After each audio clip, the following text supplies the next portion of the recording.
buenos días, buenas tardes o buenas noches, dependiendo del momento en el que estés mirando esto. Me presento, mi nombre es Anaís y bienvenidos nuevamente a esta serie de episodios que estoy realizando en este podcast sobre la tragedia que sucedió el pasado 24 de junio en Venezuela. En esta ocasión me traje al profesor Francisco Bongiorno, quien es un ingeniero geólogo, quien nos explicó maravillosamente, estupendamente en esta lindísima conversación, todo sobre terremotos, réplicas, fallas y también la diferencia entre el sismo, entre un terremoto. Hablamos también sobre las fallas y de lo que sucedió realmente en Venezuela y es un episodio de lujo que no tiene ni un solo segundo de pérdida, interesantísimo. Así que, bueno, les repito también que al final de cada episodio tienen información de cómo ustedes pueden seguir donando en diferentes monedas a diferentes fundaciones. Todo esto lo van a encontrar al final del video y también recordarles que tienen que suscribirse, que tienen que comentar, que tienen que darme ese feedback de lo que ustedes quieren saber, a qué otro profesional puedo traer, qué otra información quieren saber, porque esa información para mí es muy importante. Y bueno, compartir esta información para que cada vez le llegue a muchas más personas, porque en estos momentos la educación y la información es bastante importante. Así que disfruten de este episodio. Sí, yo soy profesor de la Escuela de Ingeniería Geológica de la Universidad de los Andes, catedrático de la asignatura Geotecnia y Geología Estructural. Pero aparte, soy miembro de la Comisión Geocientífica del Ministerio de Ciencia y Tecnología, que es la que nos encargó ahorita de hacer la evaluación desde el punto de vista geotécnico y geológico estructural y tectónico también, y sismológico de La Guaira. Ah, claro, ok. Entonces, usted tiene el estudio Sí, de... nosotros tenemos los datos fresquecitos, digámoslo así. Buenísimo. Bueno, como había mencionado, todo un placer tenerlo en esta conversación, porque, a ver, esta serie también nace de preguntas que a mí genuinamente, al ver videos y al ver toda esta tragedia, me pregunto, porque todos hablan de terremotos, de sismo, todos hablan de placas tectónicas, todos hablan de fallas, y como que al final no sabemos qué es realmente cada término, cada cosa, todos están opinando y no sabemos cuál es la definición real de cada cosa. Entonces, si puede explicar, como por ejemplo, para empezar, qué es un terremoto, qué sucede durante un terremoto. Sí, bueno, la definición de sismo y terremotos, a pesar de que muchos lo toman como similitud, no es lo mismo, ¿no? Ok. Terremoto es cuando hay afectaciones, hay pérdidas humanas, hay afectaciones de edificación. Y sismo es cuando uno solamente siente y solamente pues uno siente como el bamboleo, el movimiento, ¿no? En la escala de Richter, generalmente se cataloga sismo porque es que no hay una medición como tal eh, cuantitativa, sino es cualitativa, ¿sí? Ok. Es decir, cuando, por ejemplo, ocurre un sismo, entonces las personas dicen, bueno, ajá, ¿cómo lo sintió? ¿Qué fue lo que sintió? ¿Hubo grietas en su apartamento? ¿Cómo lo sintió? Entonces, en función de esas opiniones, que uno llena una encuesta, inclusive aquí en Venezuela, que es Funvisi, que a veces envía eso, inclusive el Servicio Geológico estadounidense también lo hace. Mm, Entonces, en función de eso, ellos dicen, bueno, el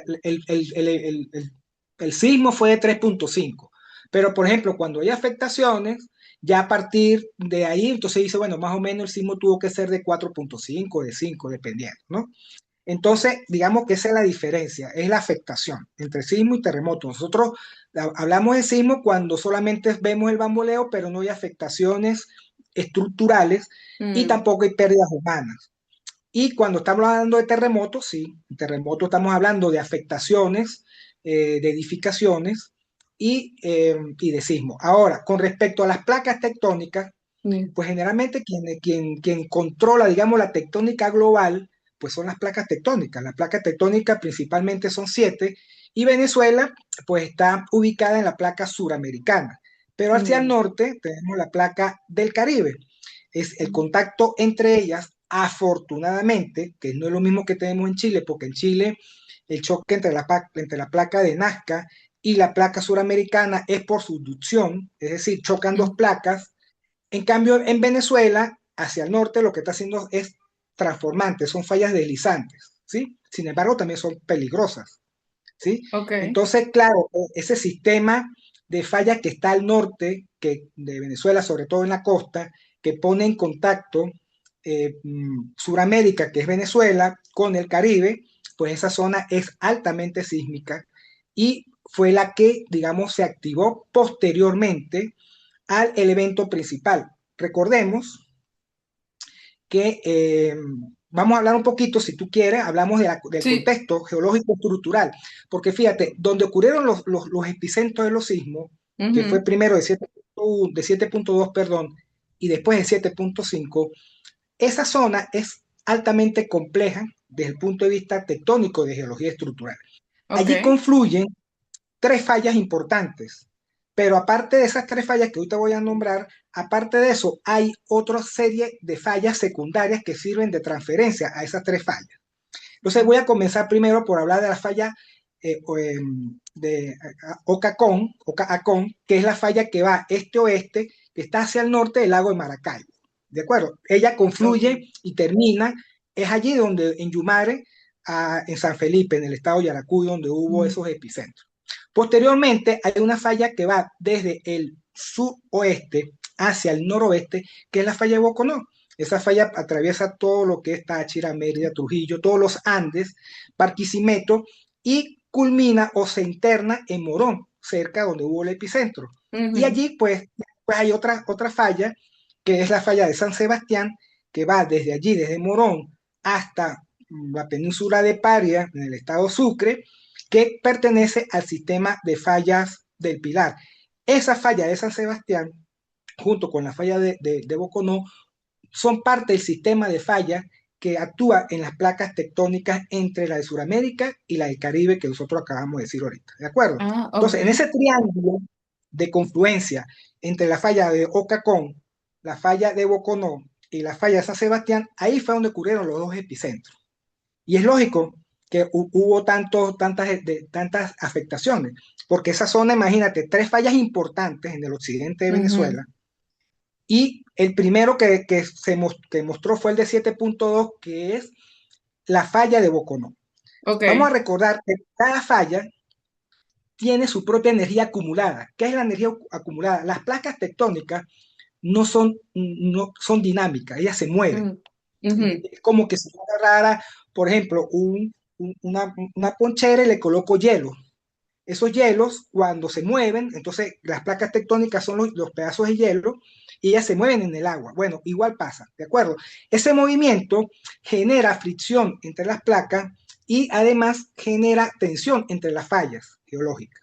Entonces, en el tiempo, esas fallas acumulan, digámoslo así, energía. Entonces, la Ok. falla de Boconó, cuando ocurrió de 7.2, ella liberó su propia energía. Pero las fallas circundantes, como la falla San Sebastián y las fallas transferencia, como la falla de La Victoria, la falla de Guayabal, que están allí, en esa zona también, tienen su propia energía. Y la falla de San Sebastián también tenía su propia energía acumulada. Entonces, ¿qué es lo que hizo qué hizo la falla de Boconó en el 7.2? Transfirió su energía Ujú. a las otras fallas circundantes que ya tenían su propia energía acumulada. Y por eso es que nosotros vemos esa afectación importante que entonces la falla de San Sebastián, aparte de tener su propia energía acumulada, se le transfirió la falla Boconó transfirió su movimiento, entonces imagínate, eso es como eso tectónicamente era muy fuerte. Y eso fue lo que pasó allí, digamos, por eso que la afectación. Y si quieres más adelante, podemos a ver si podemos hablar de que por qué, que seguramente tu pregunta, que por qué si el epicentro está muy lejos Ujú. de la zona de La Guaira, por qué en ese intermedio no hubo afectaciones tan importantes, aunque sí hubo, ¿no? En Sí, Maracay, en sí. Carabobo, en Falcón, pero no tanto como en La Guaira. Entonces podemos ahondar más adelante con respecto a ese tema. Claro, a mí lo que me queda un poco de duda es la explicación de qué es en realidad entonces una falla geológica. ¿Es como una abertura o qué tiene que Sí. ver? Por ejemplo, una falla tectónica son accidentes geográficos Mm, que tiene la Tierra a lo largo de su geografía. Para explicarlo mejor, para que tú lo entiendas, todos hemos armado un rompecabezas en nuestra vida. sí, Pero cada piecita de rompecabezas, el contacto entre cada piecita de esa es una falla geológica. ¿De ok. acuerdo? ¿Qué pasa? Cuando yo muevo, que el rompecabezas es horizontal, y yo de repente ajusto uno de sus lados, esas piezas del rompecabezas, ¿qué es lo que hace las piezas? Ellas se levantan, Ujú. ¿de acuerdo? Y ya tiene que esperar posteriormente para poderse reactivar, para ponerse otra vez horizontal, hay que esperar cierto tiempo. Entonces, la falla geológica es como un gran rompecabezas, la Tierra es un gran rompecabezas que está conectado a través de fallas geológicas. Entonces, esas fallas geológicas cuando se mueven, que es cuando yo muevo el rompecabezas, es lo que genera el sismo. ¿Ves? Ah, claro. Entonces, claro, entonces, ¿qué es lo que pasa? Posteriormente, podemos hablar más adelante porque todavía a esta altura que estamos a 26, a Ujú. 26 de julio, 25. todavía, 25, perdón, está todavía temblando en las zonas esas donde veo los epicentros. Y eso lo podemos conversar también más adelante porque eso también es un comportamiento normal. Entonces, ¿qué es una falla geológica? Bueno, es un rompecabezas grande en donde las piezas del rompecabezas, si se desajustan, Ajá. pues produce movimiento, produce los sismos, producen los terremotos. Y posteriormente, para que ese reajuste que hubo, que originó el sismo y el terremoto, tiene que pasar cierto tiempo para que las placas, para que esas pequeñas rompecabezas o esas fallas alcancen su equilibrio. O vuelvan a su lugar o simplemente que cese Exactamente, vuelvan, el sí, movimiento. que se estabilicen y vuelve otra vez el proceso a, digamos, acumular energía, porque las fallas liberan energía, pero automáticamente ellas comienzan otra vez a, Otra vez. acumular energía en ese momento. Ahora, siguiendo con las definiciones, ¿cuál sería la diferencia entre epicentro e hipocentro? Porque siempre se habla de estas definiciones y el epicentro fue en tal lado, en tal sitio, entonces siempre es como que hay una diferencia entre el epicentro y donde surge el mayor daño, como por ejemplo en este terremoto. Sí, fíjate, el hipocentro ocurre en el interior de la corteza terrestre de la Tierra Ujú. y es donde la falla rompe. ¿De acuerdo? Las fallas no son, Mm. hay personas que dicen que las fallas son planas, no, las fallas son irregulares. ¿De acuerdo? Entonces, como la Ok. falla se mueve en este sentido, por ejemplo, en este sentido, yo estoy moviendo mis manos, ¿de acuerdo? ¿Qué pasa? Seguramente en esa superficie hay algo irregular que no me permite que la falla se mueva en este sentido o también vertical. Entonces, cuando rompe ese elemento que está impidiendo ese movimiento, al romperse, ese se llama hipocentro. Pero ese Ok. hipocentro, cuando se rompe, genera unas ondas sísmicas. Y esas ondas son las que se reflejan en superficie y la diferencia, digamos, la distancia vertical entre el hipocentro y el epicentro es que el epicentro es el reflejo en superficie del hipocentro. Bien, es decir, que yo Mm. tengo aquí, por ejemplo, en mi mano, aquí ocurre el rompimiento y aquí está el hipocentro y ese hipocentro yo lo voy a reflejar en superficie y geográficamente eh, ese punto que está en superficie es el epicentro. O sea que son cosas que están conectadas por la distancia vertical. ¿De dónde viene entonces esa energía acumulada? Bien, como te dije al principio, la energía acumulada viene porque las placas tectónicas no son estáticas, son dinámicas. Ujú. Entonces, como esas placas tectónicas se mueven muy poco, pero hay fricción entre ellas, hay rozamiento entre ellas, y ellas no se pueden mover libremente, ¿de acuerdo? Claro. Entonces, no se pueden mover libremente en esa zona de contacto entre las placas o entre las fallas, se genera una fricción y ahí se genera una presión, un esfuerzo. Si ese Mm, esfuerzo, que ese esfuerzo es el esfuerzo cortante de la roca, claro. supera el esfuerzo resistente, que también la roca ofrece, ofrece una resistencia al movimiento, es allí donde se libera esa energía. ¿De acuerdo? Es como, por ejemplo, fíjate, Mm, para que más o menos tengamos una idea, digamos, muy pragmático, porque como yo soy ingeniero, pues uno es más pragmático, ¿no? Imagínate, pues nosotros sí. tenemos una tubería de gas o de agua en una casa que está empotrada, ¿sí? De repente, al principio, si hay una de esas tuberías está rota por agua, ahí se va a comenzar a filtrar el agua, ¿verdad? ¿De acuerdo? Mm, La pared puede que sea la parte resistente, pero la pared va a llegar a un momento de que va a acumular, de que el agua no salga a la superficie. ok, claro. Pero de repente, si ese tubo de agua se sigue abriendo, ¿verdad? Y va generando más presión, va a llegar un momento de que puede romper la pared. Mm, Entonces, eso es lo que está pasando. Es decir, la falla acumula pequeñas concentraciones de energía por su movimiento, pero durante el tiempo, durante los años, puede que esa energía va aumentando y llega un momento de que se rompe. Entonces va a claro. pasar lo mismo que en la pared.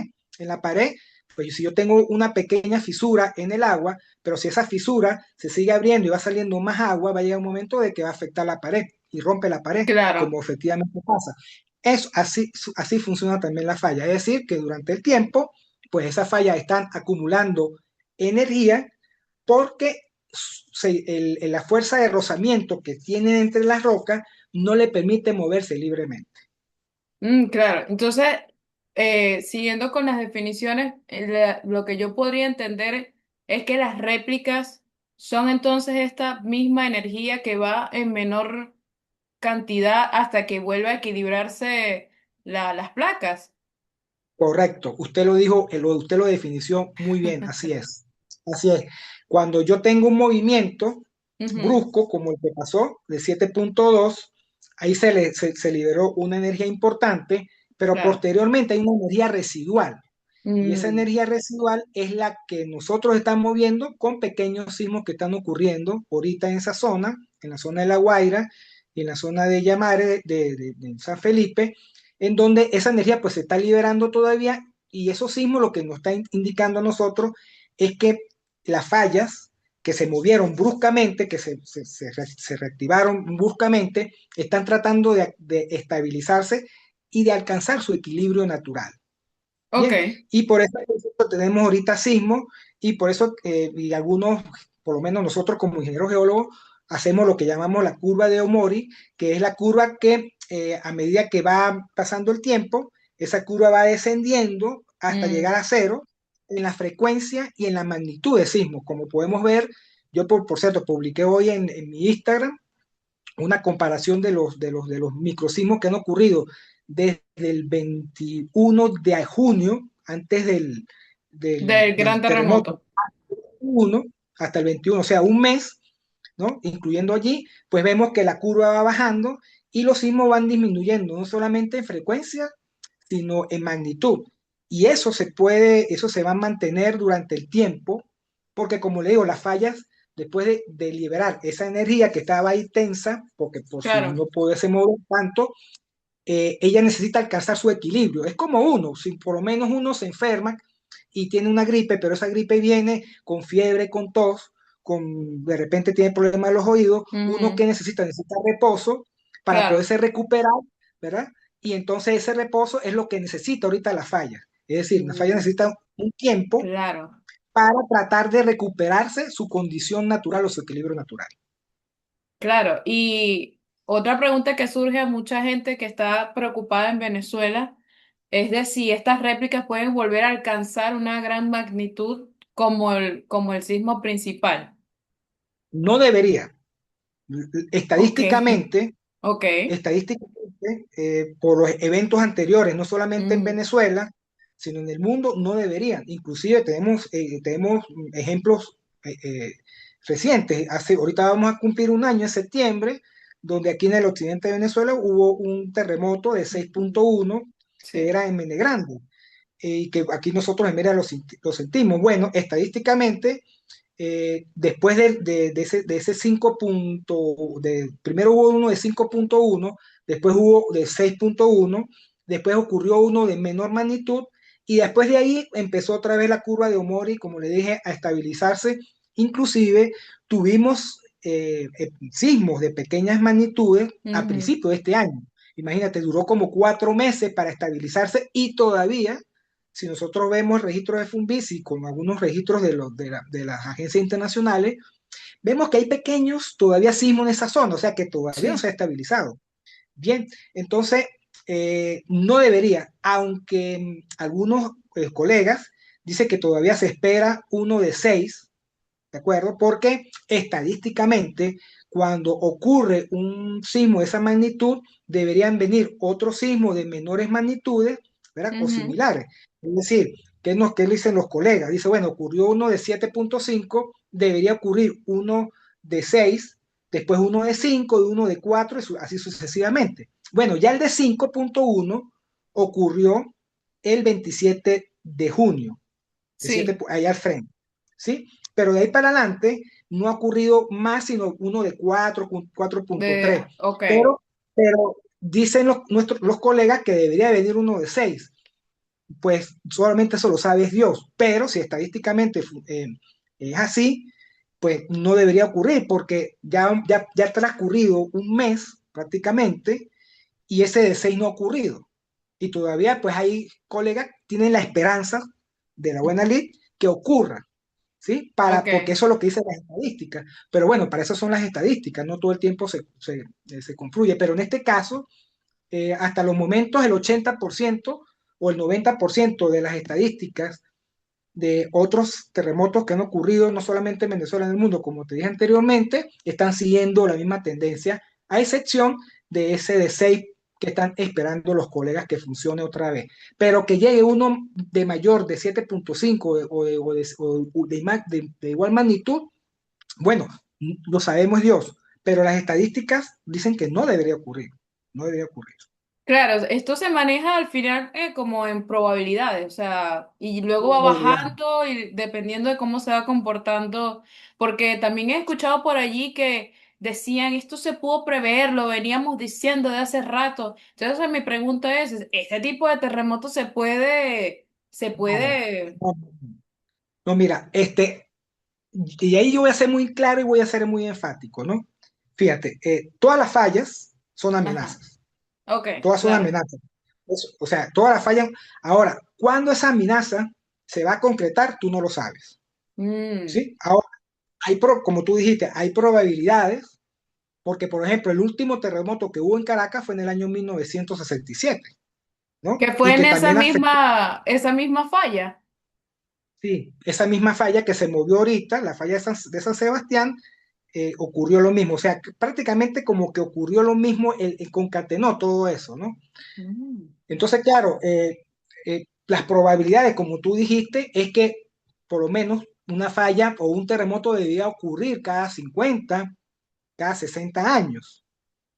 Bien, entonces, claro, el último terremoto que hubo en Caracas y donde hubo afectaciones. Claro, en La Guaira no hubo tantas afectaciones porque no estaba tan poblada como está ahorita, no había esas construcciones, pues Ok, no se sintió, no hubo eso. En Caracas sí, porque había o sea, había edificaciones, inclusive las mismas edificaciones que se cayeron en 1967 se cayeron ahorita otra vez. O sea que sí, si tú lees la historia, en los sí. Palos Grandes, en los Sí, es Chaguaramos, una la misma zona. que fue afectada en el año 1967 fue afectada ahorita. Inclusive, y podemos hablar más adelante, de que la gente y los organismos nacionales y estadales no toman en cuenta la zonificación de las microzonificaciones sísmicas. Claro. Entonces, hay mapas que son zonificaciones sísmicas y puede decir, mira, tú no puedes construir aquí porque ya aquí sísmicamente esto es peligroso, por otros factores que podemos hablar más adelante, y Mm. seguramente el ingeniero civil, cuando habló contigo Sí. sobre el suelo, lo explicó bien, pero yo también lo puedo explicar más adelante. Pero ya hay una experiencia, entonces, y volvieron a construir. y volvieron a ser edificios. Entonces el edificio Petunia, que tenía no sé cuántos pisos, como 20 pisos, se vino otra vez se vino otra vez al suelo. Entonces hay experiencia y yo creo, yo espero que con esta experiencia que hay ahorita, pues los organismos de poder ejerzan el mismo y no permitan la permisología. A mí me preocupa mucho que están diciendo, "No, nosotros vamos a reconstruir La Guaira". Claro, usted puede reconstruirla, Sí, pero es que pero usted no la puede reconstruir con una edificación tradicional. Eso ahora, no, como hay mucha información, como hay mucha información, pues se puede construir. Pero entonces, para concluir, con respecto a esa, que se puede haber o no puede haber, probabilidades. Bueno, hay muchas personas, inclusive hay otro geólogo por allí que dice que la falla de Ocacón, esa está también a punto de reventar. ¿Por qué? Porque el último movimiento importante de esa falla, que es la que ujú, está al norte de Maracaibo, pues ocurrió hace mucho tiempo, inclusive aquí en los Andes.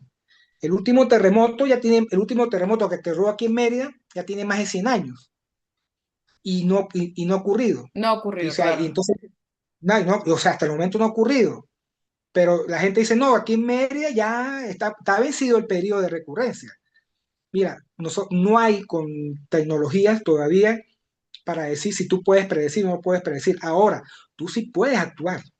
Tú puedes decir, no, mira, esta zona es sísmica, ¿verdad? Aquí pasa una falla importante, ¿verdad? Que ha tenido fuertes terremotos en el pasado, entonces tú tienes que tomar en consideración que tienes que educar a las personas, Mm, hacer las edificaciones, tomar conciencia, etcétera, etcétera. ¿De acuerdo? Y sobre todo, bueno, aquí hay que tomar muchas acciones que tiene que invertir, lamentablemente tiene que, digo lamentablemente porque como el Estado es el único ente, ¿verdad? Pero aquí también tiene que involucrarse la empresa privada, claro. porque ¿cuántos comercios se fueron en La Guaira? En La Guaira prácticamente, yo por ahí leí una Sí. cifra que me pone los pelos de punta, o sea, como de 4.000 comercios que tenía, pues quedaron vivos solamente o activos como 1.300. Claro. Entonces, no, eso no es algo que sea inherente a las construcciones de obras civiles, sino también a las obras comerciales. Inclusive, en La Guaira, mucha infraestructura militar, sede de Ujú. guardacostas. La escuela naval fue afectada Mm, y se supone que eso debían tener. Entonces nosotros fuimos se allá supone, y de verdad, claro. la estación de guardacostas de La Guaira fue afectada, fue bastante afectada y la escuela naval, hay pérdidas humanas, hay oficiales de los militares que perdieron la vida con sus familiares allí, en la escuela naval. Mm, Pero, como digo, y eso que esa zona, aparentemente, pues es una zona, digamos que el terreno es estable. Pero ok. seguramente, porque podemos hablar más adelante, es que este terremoto tuvo que haber afectado o tuvo que haber activado otras fallas que nosotros no hemos visto en superficie. Por eso es que es importante que Claro. ahora, claro, o sea, porque eso es igual cuando, por ejemplo, tú, como poniendo el ejemplo de la enfermedad, ¿no? Tú tienes una enfermedad y tienes bronquitis. Entonces te hacen los Ujú, exámenes y de repente esa bronquitis, como tiene efecto, de repente te detectan otra cosa, claro. otra enfermedad. Bueno, igual pasa con la geología. Se activó unas fallas, pero de repente esas fallas que estaban ocultas, digámoslo así, o que estaban inactivas, como pasó en La Guaira, efectivamente, nosotros detectamos eso en la Guaira, fallas que van desde la cordillera a la costa, es decir, desde el Ávila hasta la costa, en dirección noroeste, muchas fallas que no estaban mapeadas en la cartografía geológica se Ujú, activaron. Entonces, ya hay más información que va a alimentar esa microzonificación sísmica claro. para posibles construcciones que se vayan a hacer ahí en La Guaira. Claro, entonces al final todo esto se maneja por probabilidades porque igual estamos hablando de la naturaleza y la naturaleza sigue su curso Probabilidad. y son probabilidades que van, que suben y bajan. Y otra pregunta que me surgen es si hay un mapa sísmico por zona donde se puede decir, mira, esta zona sí, esta zona no.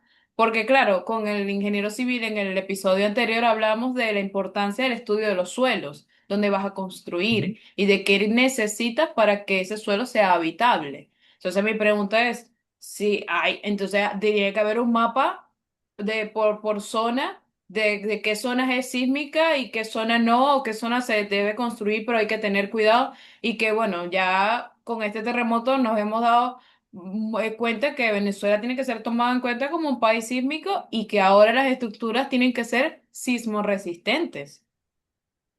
Correcto. Fíjate, lamentablemente en La Guaira no hay mapa de zonificación sísmica. Caracas sí, Mérida lo tiene, Barquisimeto, inclusive la están actualizando. Pero Ok. bueno, el problema de La Guaira va mucho más allá de una microzonificación sísmica, ¿sí? Ahorita podemos hablar un poquito de eso. Pero, por ejemplo, ahorita, con todos esos estudios, con todo eso, lo que está haciendo el ingeniero civil, lo que estamos haciendo nosotros, lo que están haciendo todos, que estamos colaborando, eso debería de alimentar ese mapa de zonificación, de microzonificación sísmica que debe Ok. llevarlo, en este caso, el Estado. Y allí es donde, como tú acabaste de decir muy bien, es donde tú dices, bueno, aquí puedes construir, pero construir con ciertas características sismo resistentes. Aquí no puedes construir Mm, porque el suelo, etcétera, etcétera. O sea, el mapa de microzonificación sísmica no es un mapa de manchas, sino que eso va acompañado por un informe donde te dice a ti, bueno, esta mancha roja tú no puedes construir aquí por ciertas características, por el suelo, porque pasa claro. una falla importante, por condiciones de agua, etcétera, etcétera. En La Guaira, lamentablemente, los suelos se comportaron como debían comportarse con un sismo de esos. El problema es que las edificaciones que estaban sobre ese suelo Ujú, no estaban aptas para ese tipo de suelo. Porque todo el mundo le echa la culpa al suelo. No, la culpa no es del suelo. La culpa es de las personas que claro. construyeron el edificio o esa edificación sobre ese suelo. Porque si tú haces un estudio de suelo tú diagnosticas la dinámica del suelo. O sea, y más cuando, Claro. por ejemplo, sabemos que hubo un deslave en el 1999, después hubo otro en el 2010, ahí mismo en esa zona, en donde los sedimentos que se depositaron ahí a través de abanicos, Mm, etcétera, etcétera, de todas esas unidades geomorfológicas, no tuvieron la suficiente madurez para consolidarse. Por ejemplo, aquí en Mérida, nosotros aquí en Mérida estamos en una meseta, pero esa meseta, que es un sedimento suelto, es suficientemente maduro y antiguo que seguramente puede aguantar mucho más que aguantó La Guaira. En cambio, en La Guaira, aparte mm, de tener esos sedimentos sueltos, tenemos el agua de la costa. sí. Entonces, ¿qué pasa? Se confluyó ahí el agua, entonces es como una mezcla, y entonces ahí la gran mayoría de los edificios y de las afectaciones fueron por licuefación, por pérdida de cohesión del suelo. Ujú, Entonces, no se tomaron en cuenta esas condiciones que tenía el suelo en ese momento y no se hicieron los estudios de suelo. Y ahí pues ahí hay que decir una mía culpa. Por ejemplo, hay muchos ingenieros civiles que por ahorrarse un dinero y no contratar a un ingeniero geólogo o a un sí. ingeniero geotenista O para los que le dueños dé de el estudio, constructoras no, también. constructoras también, exactamente, dicen, no, pero ¿para qué? Si es un suelo normal. No, ahora es que la norma lo dice. Claro. Este, Anais, la norma lo dice. La norma Coveney venezolana dice que tú tienes que hacer un estudio de suelo. Y Mm, dependiendo del estudio de suelo, tú tienes que diseñar la estructura a ese tipo de suelo. Y es donde se está diciendo que las estructuras sismo resistentes. Y lamentablemente, pues aparentemente por las condiciones, yo por supuesto que no voy a entrar al tema político ni tampoco claro. soy experto para hacer la parte de patología estructural, que eso le Estructura. corresponde a la parte de ingeniería, a la ingeniería Sí, sí. civil, pero yo lo que estoy viendo es que no se tomaron en consideración para hacer las estructuras las condiciones dinámicas de ese suelo. Y eso se tiene que tomar en cuenta de ahora en adelante, no solamente en La Guaira, en todas las zonas del país. Aquí ahora tenemos un trabajo importante. Ahora tenemos un trabajo Claro, importante. ¿Por qué? Porque ahora tenemos que ver, hacer los estudios de suelos en aquellas estructuras que quedaron paradas o que no fueron aceptadas con el terremoto y reforzarlas. Tenemos que reforzarlas. sí. Porque si de repente esa estructura no está acorde con las condiciones del terreno, con el suelo del suelo, en un sismo pueden colapsar. Entonces ahora es que hay trabajo y sobre todo la actualización. Entonces, para concluir con tu pregunta, eso en Venezuela sí hay muchos mapas de microzonificación sísmica donde no dan las características, pero lamentablemente en La Guaira no la había. Sí, porque mucha gente se pregunta, ¿por qué La Guaira otra vez? Siempre que pasa algo es en La Guaira. La Guaira, sucede algo y todo es en La Guaira. Entonces, sí hemos concluido también con el ingeniero civil que muchas de las estructuras que también se dieron, era por falta de mantenimiento, porque no se le cuidaba las estructuras, porque de pronto había una gotera que iba dañando la estructura, que iba dañando el acero, que iba oxidando por dentro, y que realmente no se hacen estudios de los suelos.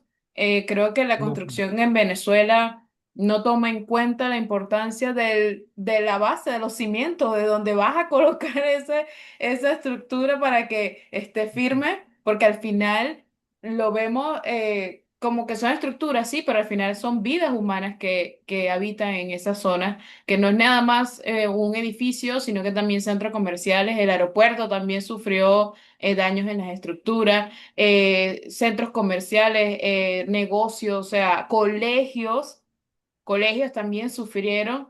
Entonces, nos queda como enseñanza también de que hay que prestar atención al suelo y que qué características hay en el suelo de La Guaira, como por conocer de La Guaira, que hay que tomar como mucho más en cuenta esto y ya no preguntarle por qué no hay un mapa, porque me puedo imaginar cuál es la respuesta.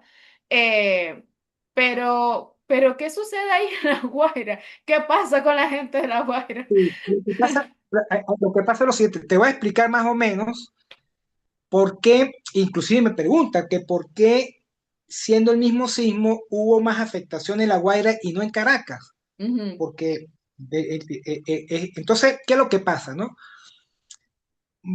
Imaginemos un perfil que yo agarre y yo estoy viendo La Guaira hacia la costa, o sea, yo tengo la costa, yo estoy viendo La Guaira este-oeste.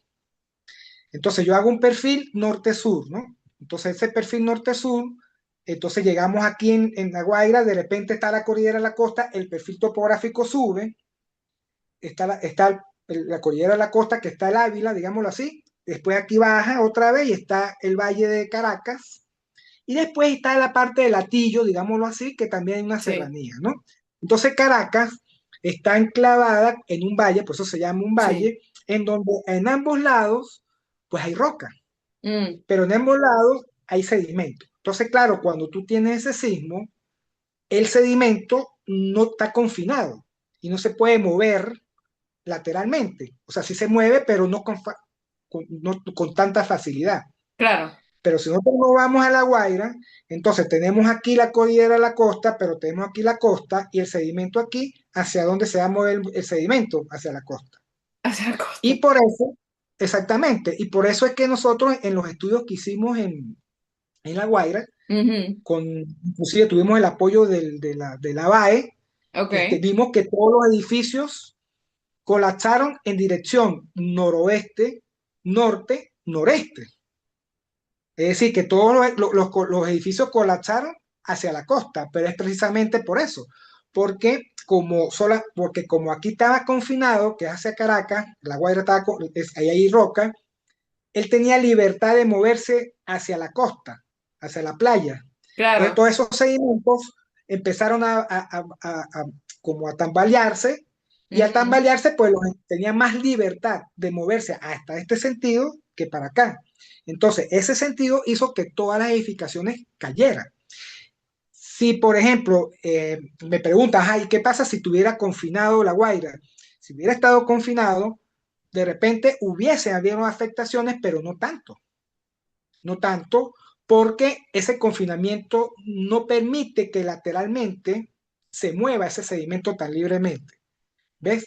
Entonces, claro, ocurre que también está el sedimento que estaba, o sea, que es, por lo menos imagínate 400 metros, inclusive unos llegan hasta 450, otros de 200, pero aparte de que ese sedimento esté lleno de agua, es como que si yo agarrara un harina pan y le Mm, meto agua, pero el suelo no tiene la capacidad de absorción, sino que claro. ya se vuelve licuoso.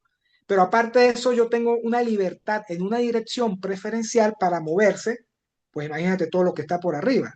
Entonces son muchos factores que, como dicen por ahí, se alinearon todos los planetas en Mm, la ¿de acuerdo? Entonces se alinearon todos los planetas, entonces no solamente fueron las edificaciones que yo pienso que fueron sobredimensionadas, o sea, ok, edificios de 20 pisos, de 18 pisos, no eran aptos para ese tipo de suelo, pero claro. aparte de eso, las fundaciones no estaban adaptadas a sismo resistente al suelo, pero aparte del suelo, seriamente tenía mucha licuación y por supuesto esa libertad de movimiento, pues fíjate, eso es como una mezcla tóxica entre cloro, jabón en polvo y todo eso que no se puede mezclar. Bueno, imagínate todas esas condiciones geológicas, geomorfológicas y de suelo, y aparte la parte de estructura, donde con dos sismos, pues más bien yo pienso que las estructuras que quedaron en pie aguantaron,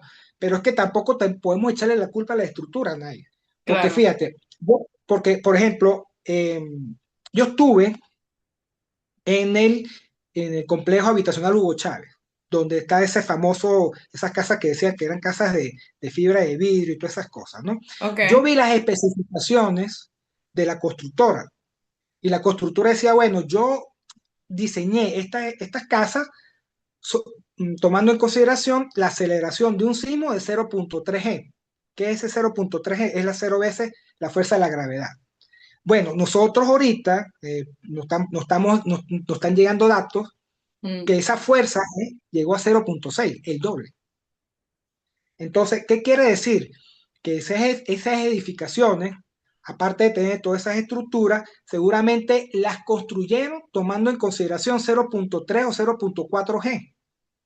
Pero al llegar a mm, 0.6, pues por supuesto que la estructura no va a aumentar. Porque, claro. porque ¿qué es lo que pasa? Dice, bueno, pero ¿por qué fue tan violento? Claro, porque tenemos un sismo de 7.2 y a los 40 segundos ocurre un sismo de 7.5, las dos ondas se unieron y por supuesto que hicieron que llegaran a esa fuerza G de 0.6.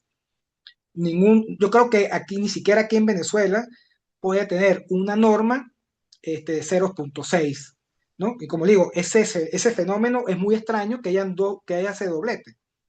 Entonces, no es solamente, de repente, las estructuras estaban diseñadas a cierta aceleración por el sismo, como te dije, era de 0.3, pero al sobrepasar eso, ¿verdad?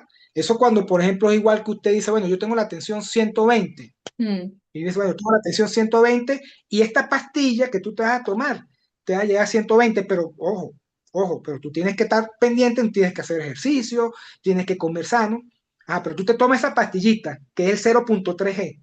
Pero aparte de eso, si tú no mantienes la alimentación, entonces, ¿qué pasa? Ya la tensión no va a ser 120, te va a claro. aumentar. Y eso fue lo que pasó con las edificaciones. Seguramente la gran mayoría de esas edificaciones eh, fueron construidas con un factor de aceleración de 0.3 G, pero al recibir 0.6, el doble, pues no aguantaron. Entonces también eso también influyó en la construcción. Pero yo pienso, como te dije al principio, yo pienso que ahí edificios máximo de 8 pisos no debieran haberse construido. Máximo, o sea, máximo. Pero ya o sea, yo me quedé impresionado de edificios, sobre todo en la parte de Caraballera, Ajá. edificio donde me decía la gente, los que estaban ahí recatita, no, este edificio era de 20 pisos. Y yo le digo, ajá, y yo conté los pisos que estaban arriba. Entonces yo le decía 10 pisos y yo le decía, ajá, y los otros 10 abajo, enterrados. Entonces yo me quedé así impresionado. Yo tengo fotos de eso y yo le decía, pero Dios, o sea, quiere decir que las personas que estaban de ahí para arriba se salvaron, ¿sí? Bien. Las que salieron fueron los que están de ahí para abajo. Y yo dije, wow, o sea, es increíble lo que ha pasado ahí. Entonces, bueno, son muchos factores eh, que influyen en ese colapso que hubo ya en La Guaira. Pero el suelo de La Guaira dicen que es licuo, siempre se me olvida cómo se pronuncia eso. Incorporación. ¿Eso qué Sí, es como que significa en un suelo? es cuando hay más líquido que sólido. ¿De acuerdo? Es cuando, por ejemplo, todos los suelos pueden tener cierta cantidad de humedad, Ah, pueden admitir cierta cantidad de líquido, pero ok, cuando ese líquido sobrepasa el límite de aceptación de ese suelo ya no se comporta de la misma forma como que si hubiese estado en estado sólido. claro. En la Tierra inclusive pasa con las rocas. La roca, cuando está en el interior, hay una parte líquida y una parte sólida. Si esa parte sólida es mucho mayor que la parte líquida, pues por supuesto el suelo va a ser mucho más resistente. Pero si la parte líquida es mayor que la parte sólida, que es lo que pasó aquí, ¿de acuerdo? Por supuesto que el suelo va a ser muy licuoso, va a ser como decir, muy viscoso, digámoslo así, ¿no? Ok, Entonces, ¿qué es claro. lo que pasa? Esto es más o menos para que tú entiendas qué es lo que pasó aquí. Nosotros cuando agarramos, por ejemplo, 1 kilo de azúcar y lo vamos a invertir en un envase, ¿qué hacemos para que el kilo quepa? Empezamos a mover, ¿verdad? Quiere decir que las partículas, que son las Van partículas de rellenando los sedimento, espacios. en los espacios vacíos y va ocupando espacio y va disminuyendo, ¿de Claro. acuerdo? Entonces, ¿qué pasa? Ese sedimento, aparte de que tenía agua, pues tenía espacios vacíos y al moverse, asentó. Por eso es que hay muchas estructuras, dicen, bueno, pero ¿por qué hay estructuras que cayeron así vertical? Por eso mismo, porque, y otras cayeron hacia el frente. Sí, Precisamente por eso, porque las que cayeron así vertical, que usted ve que sí dice, bueno, pero es que prácticamente cayó en su centro, es porque el sedimento que tenían allí no tenía agua, pero cuando se movió, ese sedimento se dio en su espacio vacío, pero se dio hacia abajo, quedó horizontal, y esos espacios vacíos, pues ¿quién lo va a ocupar? La estructura de arriba. Y si no claro. tiene una buena digamos, equilibrio, unas buenas sismoresistentes, o algunos ingenieros civiles lo llaman como una placa diferencial, que ella permita que la estructura se pueda mover Se puede mover. diferencialmente por subsidencia del suelo, pues va a colapsar. Entonces, fíjate todo, y qué nos dice a nosotros que ese suelo, cuando hubo ese edificio que cayó vertical, es que el suelo no estaba consolidado, tenía muchos espacios vacíos. Y eso haberse estipulado al momento de hacer el Claro. edificio. ¿Qué tenía que haber hecho la constructora? Bueno, ahí tenía que compactar el suelo, hacer una consolidación, eliminar esos espacios vacíos Ujú, y ahí sí fundar. Y seguramente ellos no lo hicieron, sino fundaron así, y cuando hubo claro. el movimiento, pues, el edificio cayó. Claro, porque es que los suelos hay que prepararlos para, si tienes una situación de ese suelo, hay que prepararlo para que sea habitable, para que puedas construir. Y me imagino que con todo y eso tampoco se puede construir una magnitud de una estructura muy grande o, o algo así que pueda volver a colapsar, ¿no? Porque se Correcto. ve que La Guaira, por su historial, tiene desastres naturales bastantes, tiene La Guaira. Entonces no es como se Sí, ve que La Guaira.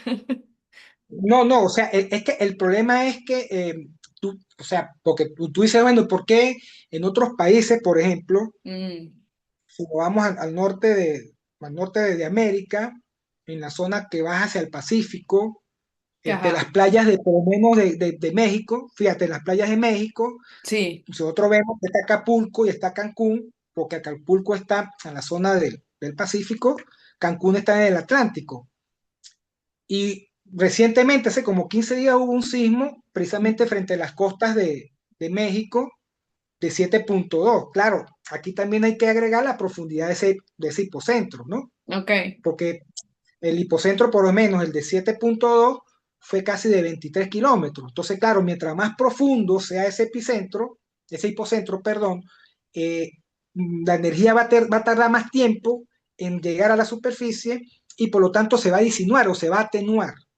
En cambio, el de 7.5 fue prácticamente muy superficial, que todo el mundo dice, no, pero es que fueron 10 kilómetros, pero es que 10 kilómetros es una profundidad para nosotros como ingenieros geólogos, va a decir que eso es prácticamente muy superficial. Claro. El de México fue de 30 kilómetros, ¿de acuerdo? Sí, si tú ves el bamboleo de los edificios, pero ninguno colapsó. ¿Por qué? Porque seguramente cuando hicieron esos edificios en la costa del Ujú, Pacífico, tomaron en cuenta la dinámica del claro. suelo. Construyeron edificios de 30 pisos, pero sismo resistentes. En La Guaira creo que eso no se cumplió. No se cumplió, bueno, efectivamente no se cumplió No. porque, como yo te dije, o sea, edificios, por supuesto, nosotros no hicimos un análisis de suelo, pero unos edificios de 20 pisos, como me estaba comentando el oficial de la Guardia Nacional, y 10 pisos quedaron abajo y los otros 10 pisos quedaron arriba, y yo digo, o sea, no pudieron haberse ese tipo de estructura ese construido allí. Entonces, bueno, son muchos factores, como te digo, Sí, pero, sí. eh, pero hay que tomarse en cuenta, y esto que creo que va a ser una enseñanza.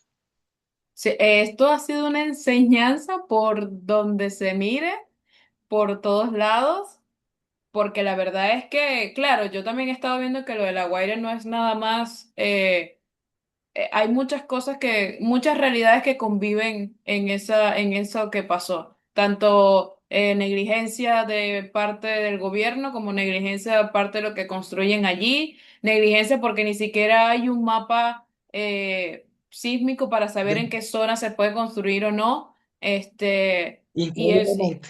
y eso es algo que ya hay que seguir estudiando y para la próxima saber en dónde ocurre esta zona.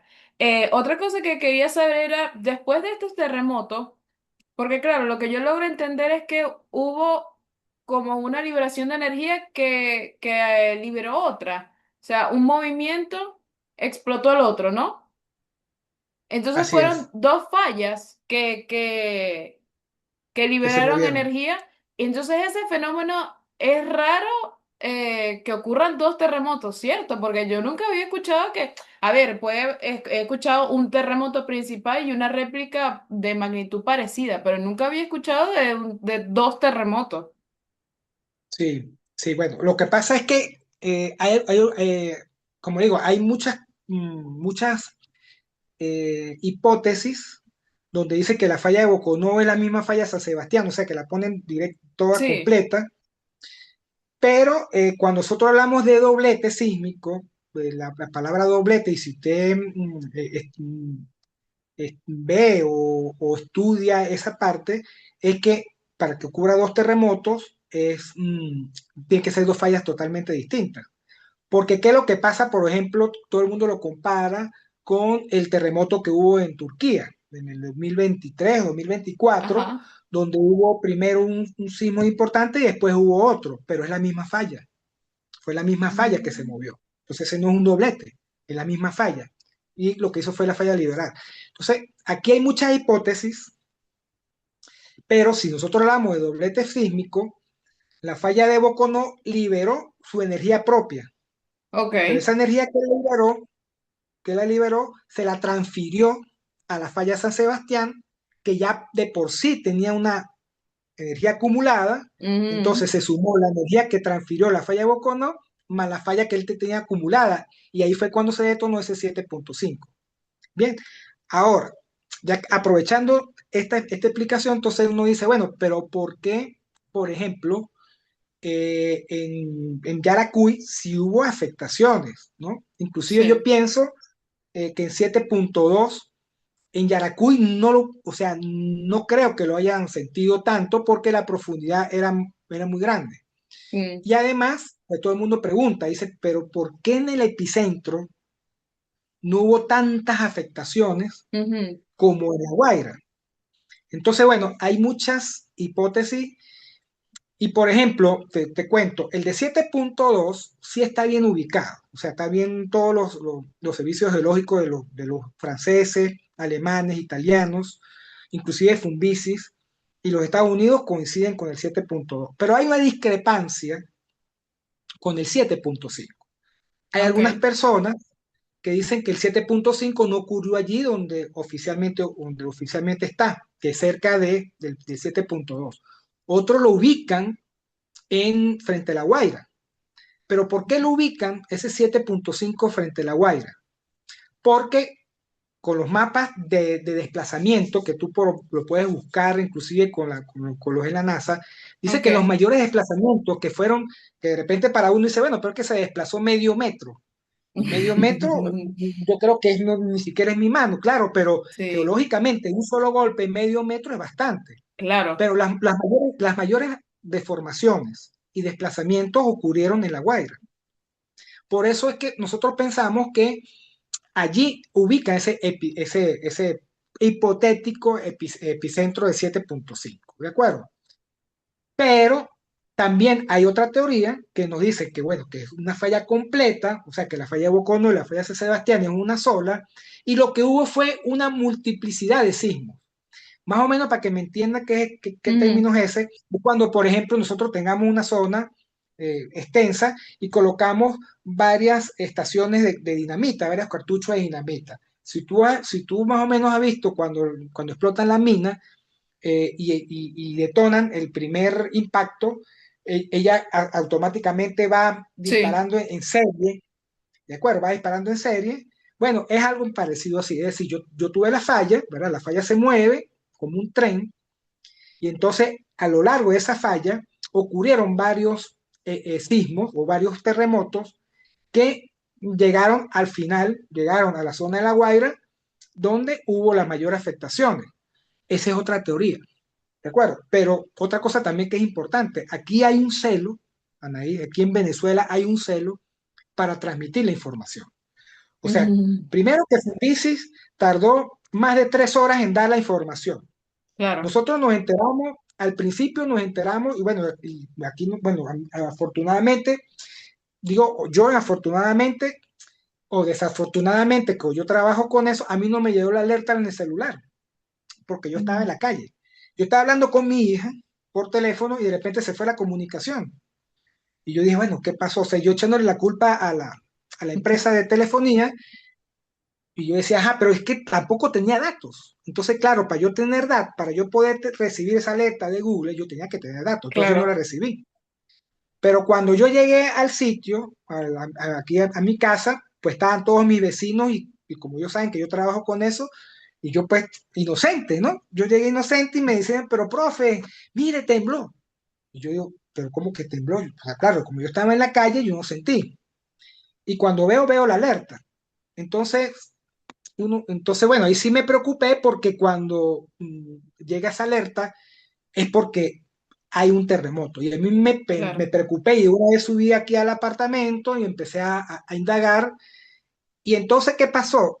Al principio, el sismo de 7.5 lo ubicaron en las costas venezolanas, que fue la UGSC, los estadounidenses y los colombianos también, que nosotros nos apoyamos mucho con el Servicio Sí. Geológico Colombiano. Eso fue lo que disparó la alerta de tsunami en todas las islas del Caribe, inclusive Puerto Rico, porque Ujú. como el epicentro inicialmente lo ubicaron allí, entonces ellos dicen, no, si ocurrió 7.5 va a venir un tsunami.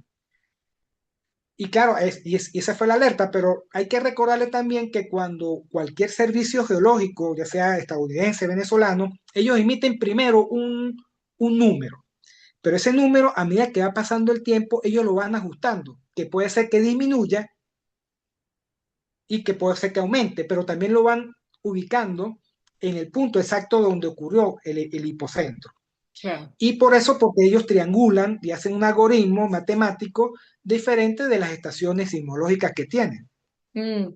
Entonces, claro, hay esa confusión de 7.5 que lo ubicaron en la costa, después ya lo ubicaron en tierra firme, cerca del 7.2, pero por lo menos los alemanes y los franceses lo ubican 7.5 en las costas de La Guaira.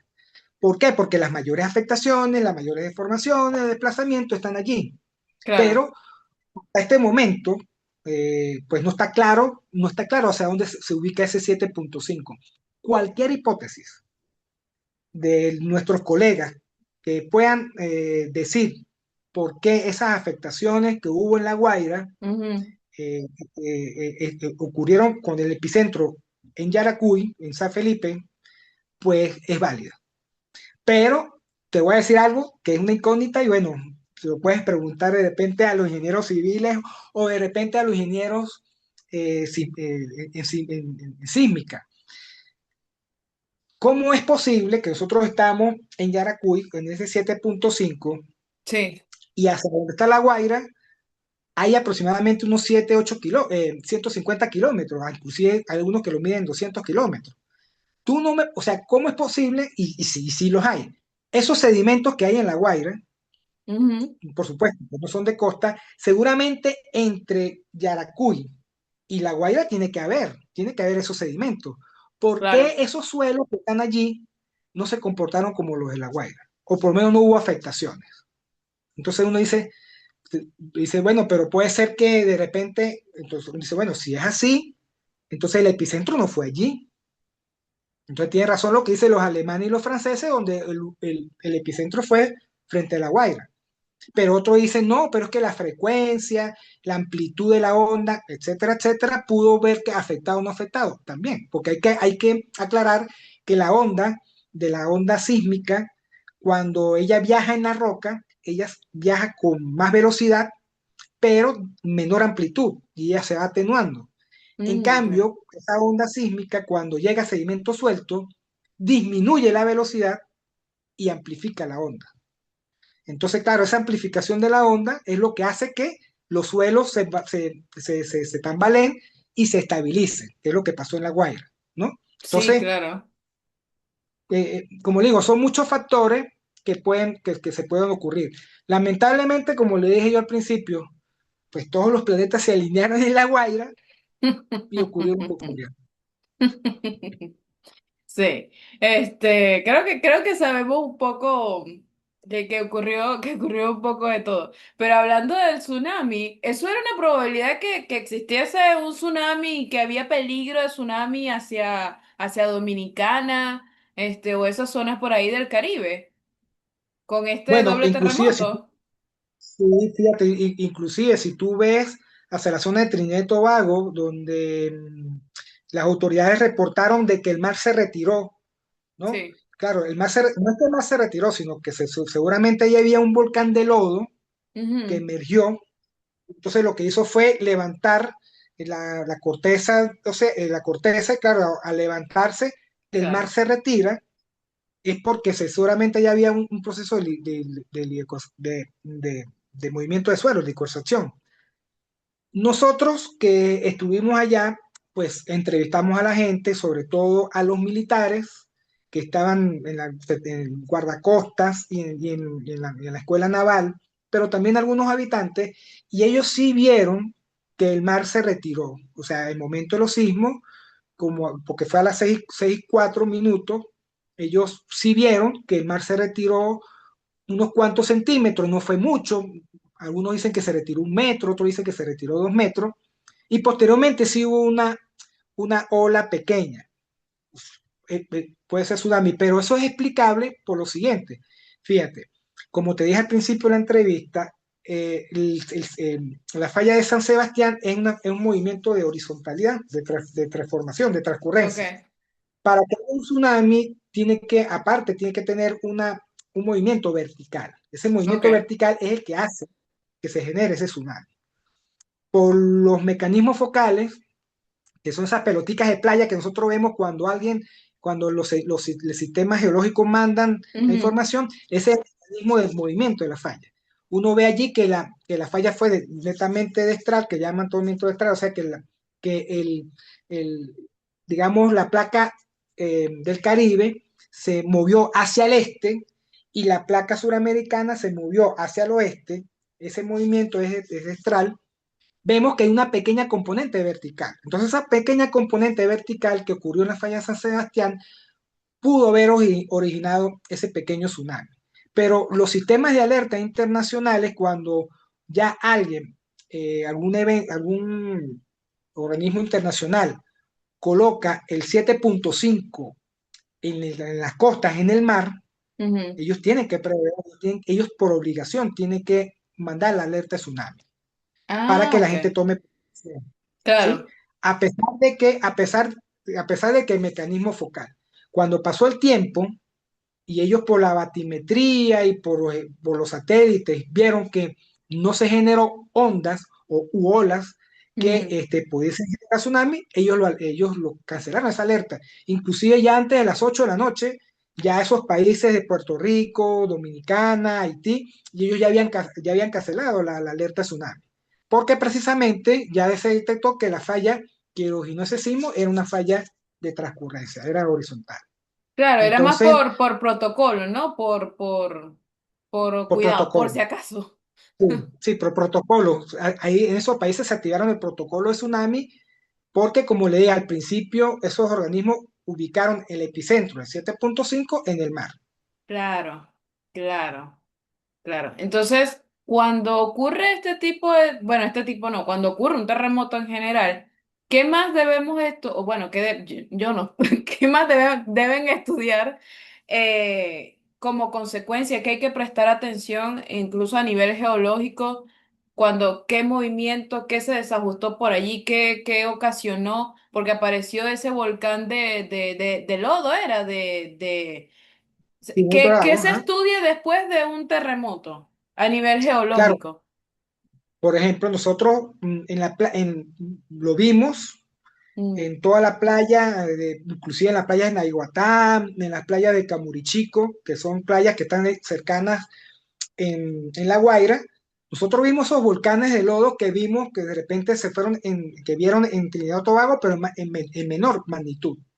Por lo menos en la ok. playa de Los Ángeles, que nosotros estuvimos allí, personas nos dijeron, no, es que salía como un chorro de, de lodo. Y yo, claro, es precisamente por el movimiento, por la liberación de presión, por ese bamboleo, pues hacia dónde se va a liberar esa, digamos, esa presión que tiene ese suelo hacia arriba. Entonces nosotros estudiamos esa zona porque allí para nosotros es importante porque posiblemente ahí pase una falla, ¿de acuerdo? Y También vemos ¿qué hay debajo de ese volcán de lodo? O sea, ¿qué tipo de hay, suelo hay allí? hay agua con material disuelto. Y eso Como expulsa y por el explota. movimiento. Claro, exactamente, por el movimiento, pum, expulsa. Inclusive, algunas personas decían que antes que ellos sentir el Mm. movimiento, ya esos volcanes de lodo estaban activados. Ah, Entonces, claro, ya estaban activados. Y es lógico porque como la onda viaja del interior de la Tierra hasta la superficie, mm, entonces, claro, ¿quién recibe primero las ondas? Los que están en el subsuelo. Entonces, claro. seguramente ese material sintió, expulsó y seguramente la velocidad de expulsión fue mucho mayor que la onda y se activaron. Por eso que nosotros vemos allí, pero también vimos muchos desplazamientos laterales, por lo menos Claro. en La Guaira, todo lo que es Caraballeda, hay un gran deslizamiento o un gran movimiento hacia el norte, precisamente por una liquefaction. Quiere decir que todo eso que estaba ahí en Caraballera, que hubo bastantes afectaciones, el suelo se movió hasta 2 metros hacia el continente. Pero es porque es lo que llaman ellos desplazamiento lateral por Mm. cohesión. Y entonces eso fue lo que ocurrió. Esa liquefaction que hay allí, pues es producto precisamente de esa mezcla tóxica, digámoslo así, incongruente entre el material suelto y el agua, que hace Claro. que ese material sea acuoso. Y ese material acuoso tiene dos formas de expresarse en un sedimento, que sea lateralmente, que se mueva lateralmente, o a través de lo que llaman volcanes de lodo. Entonces estas consecuencias tienen que estudiarse como una reacción en cadena, ¿no? Como que hubo estos volcanes y luego que ha estado apareciendo a un mes de estos terremotos. Por ejemplo, mm, el comportamiento de los materiales Mm, tiene tres comportamientos. Un material se comporta elásticamente, plásticamente y después ocurre la rotura. El material elástico es cuando, por ejemplo, el edificio se mueve, pero no tiene fractura. Entonces quiere decir que el edificio se movió elásticamente. Claro. Pero cuando un edificio se mueve plásticamente, cuando él llega y se deforma sin colapsarse, Mm. sin caerse. Ese es el deformamiento plástico. Y el otro, que es la rotura. Claro. Igual pasa con los suelos. Hay suelos que tienen un comportamiento elástico, ¿no? Hay otros que tienen comportamiento plástico, que son esas fracturas que tenemos ahí, y las otras que el comportamiento de la rotura se rompe, ¿no? Entonces, por ejemplo, nosotros detectamos fracturas a lo largo de toda la costa, unas que están perpendicularmente a la costa, Ujú. otras que están paralelas a la costa y otras que están oblicuas a la costa, ¿no? Las que están perpendiculares a la costa y las que están paralelas a la costa, esas son productos del mismo falta de cohesión de la roca. Pero nosotros vimos las que son oblicuas y esas oblicuas coinciden con las fallas geológicas que yo te dije al principio, que Ujú. aparecieron por el movimiento. Y esa es la dirección que hay allí, ¿no? Entonces, esa información es importante para nosotros, inclusive para alimentar la microsonificación sísmica. ¿Por qué? Porque la microsonificación sísmica no solamente va a tener que tomar en cuenta esas grietas que son oblicuas a la Ujú. costa, que Sí, posiblemente sean por fallas geológicas, sino que también va a tener que tomarla las que están en dirección norte-sur, pero las que van este-oeste también. ¿Por qué? Porque es más fácil una ocurrencia con pequeños sismos, claro. con fracturas este-oeste y norte-sur, que las que están en dirección oblicua. Entonces, esas zonas donde están esas tres, digamos, estructuras, esas tres fracturas, más los volcanes de lodo, más los desplazamientos que hay allí, eso tiene que alimentar la microzonificación sísmica y tiene que tomarse en cuenta para futuras edificaciones. Claro. Porque como yo le dije, yo creo que con un sismo inclusive de mucho menor magnitud del de 7,5 en La Guaira, pudiese ocurrido afectaciones importantes, no como esta, pero sí afectaciones importantes. O sea que porque los edificios, como yo le digo, esas estructuras no estaban adaptados a las Ujú. condiciones resistentes que tenía el país. Entonces, Claro. nosotros lo que hicimos fue recabar toda esa información posteriormente, esos desplazamientos, todas esas fracturas, esos volcanes, todos esos desplazamientos laterales, y plasmamos un informe, están ubicados geográficamente por zonas y que seguramente serán tomadas en cuenta al momento de hacer la microsonificación sísmica de La Claro. Guaira. Claro, porque es importante no nada más sufrir una estructura, sino que puede haber incluso por un sismo deslizamiento de tierra, ¿verdad? Sí, inclusive lo hay. Ahorita, precisamente en Caracas, aparte del problema que tienen de La Mm. Guaira, de toda la parte social y todas esas cosas, ahorita Caracas está preocupada porque ellos ya detectaron que en La Guaira, en la zona de Caracas, hubo muchos deslizamientos y esos deslizamientos expuso el material. Como Mm. viene ahorita la época de lluvia, entonces ellos tienen miedo de que el suelo se sobresature de agua y permita esos deslizamientos hacia Caracas, ¿no? Entonces ahorita están estudiando qué potencial mm, de afectación o de susceptibilidad pueda tener esas zonas al Claro. momento de un evento hidrometeorológico, como el que ocurrió aquí en Mérida hace un año, aquí en el páramo de Ujú. Mérida. Entonces, esos no solamente es estudiar los abanicos, el tipo de suelo, sino que también la roca que está en esa cordillera de la costa que divide La Guaira de Caracas, también tiene que estudiarse porque Claro. seguramente hubo afectaciones con ese movimiento de esas fallas que están ahí oblicuas, inclusive la falla de Macuto, la falla del Ávila, que son Mm. fallas que son paralelas a la falla de San Sebastián, que pertenece a ese sistema de fallas, tuvieron que haberse movido, tuvieron que haberse activado, y Claro. esa activación generaron unas deformaciones en la montaña.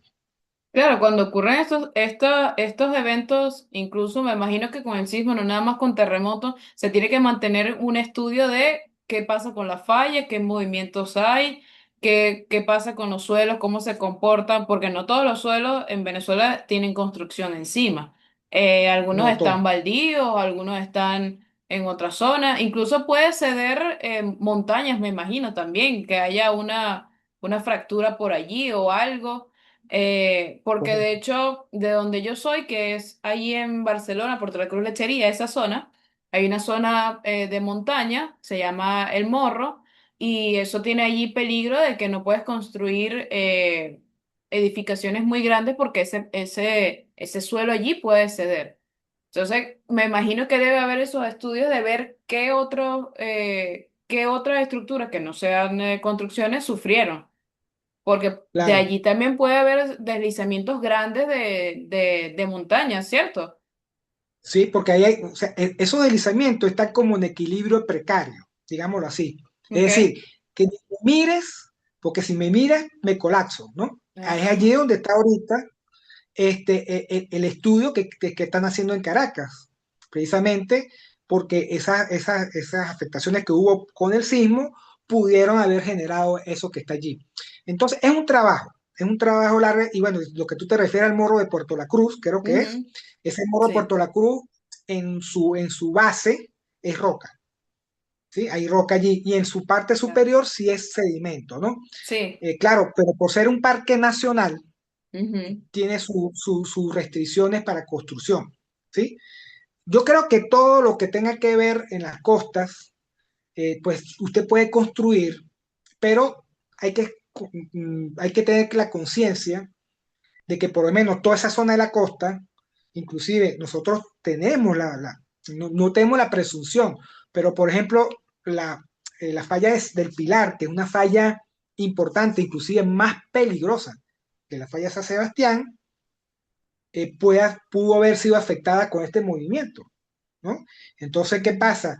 Hay un constante monitoreo de los sismólogos y nosotros hacia la zona de La Guaira, hacia Sucre, ¿no? Claro. Inclusive ya ahorita han ocurrido pequeños sismos, inclusive ayer creo que Sí, hubo uno de 3,5, ¿no? Y claro, para nosotros la estadística que dice, la estadística no dice que bueno, mientras esas fallas se muevan, pues está liberando energía poco a poco, pero no claro, necesariamente está liberando la energía que tiene acumulada, porque puede claro. ser que la energía acumulada ya Que no se tiene esa libera con falla. esos pequeños sismos. Mm. Pero, por ejemplo, te voy a decir algo, y a nosotros nos tomó mucho, claro, y esto lo sirve a uno de experiencia.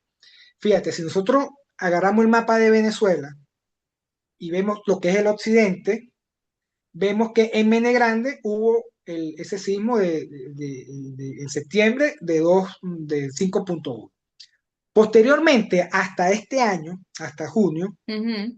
esa anomalía sísmica se trasladó entre, por ejemplo, Mene Grande, después hubo el Tocuyo, en Barquisimeto, después hace, inclusive recientemente, 8 días antes del sismo en el terremoto, en Biscocuy, en el estado portuguesa, hubo un enjambre sísmico en Biscocuy, entre los límites entre el área y allí, y portuguesa. Y después reventó. O sea, si uno hace ese seguimiento, esa anomalía sísmica, como que uno pudiese predecir, epa, mira cómo ese comportamiento sísmico va desde occidente, o es decir, comienza en la parte sur-oeste y se está trasladando al noroeste. Pero para divino, divino Dios. Inclusive Y que- nosotros, o sea, nosotros, inclusive en la comisión del Ministerio de Ciencia y Tecnología, yo sí alerté a los muchachos, pero yo lo alerté internamente. ¿Por qué? Porque los habitantes de Boconó me decían, profe, aquí hay una carga que se llama la carga de San Antonio. Ajá. Y a raíz de que hubo esa anomalía de ese enjambre en Biscocuy, esa cárcava se activó. Inclusive esa cárcava la atribuyen a la falla Boconó. Y nosotros teníamos ya planificado para aproximadamente unos 15 días una misión para ir de Mérida para allá a ver esa cárcava. Y cuando se reventó el terremoto, pues claro, uno, pues, como dice, divino, divino Dios. Pero, por ejemplo, esa normalía a nosotros nos va a servir de probabilidad para un futuro y por eso es que es importante que Venezuela tenga una red sismológica propia, actualizada, ¿de acuerdo? En todo el occidente de Venezuela, en todas esas fallas activas, de tal manera de que cuando uno pueda tener datos reales, ¿verdad? uno pueda averiguar, digamos, evaluar. Como te decía anteriormente, creo que no terminé la idea.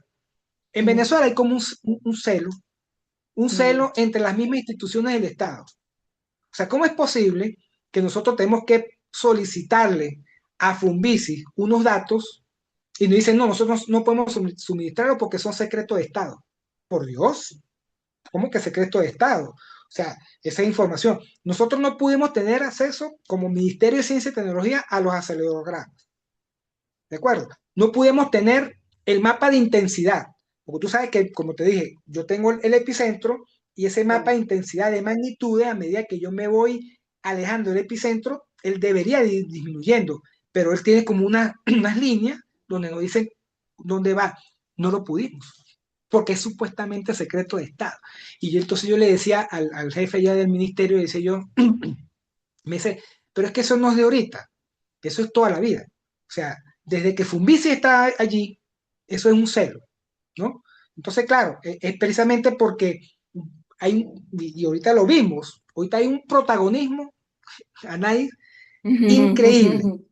Hay un protagonismo en Sí. donde usted se adueña de la información y Ujú, información importante y tú no la transmites. claro.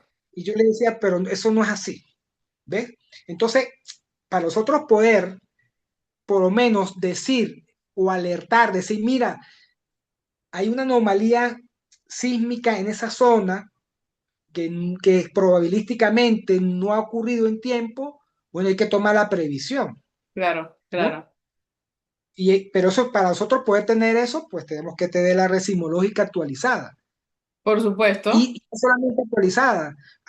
Yo no sé si es verdad, pero aquí decían que hace muchos años habían, no sé, como 30, 40, 50 estaciones sismológicas en toda Venezuela. Y ahorita si hay 10 es mucho. Yo digo, bueno, eso hay que retomarlo.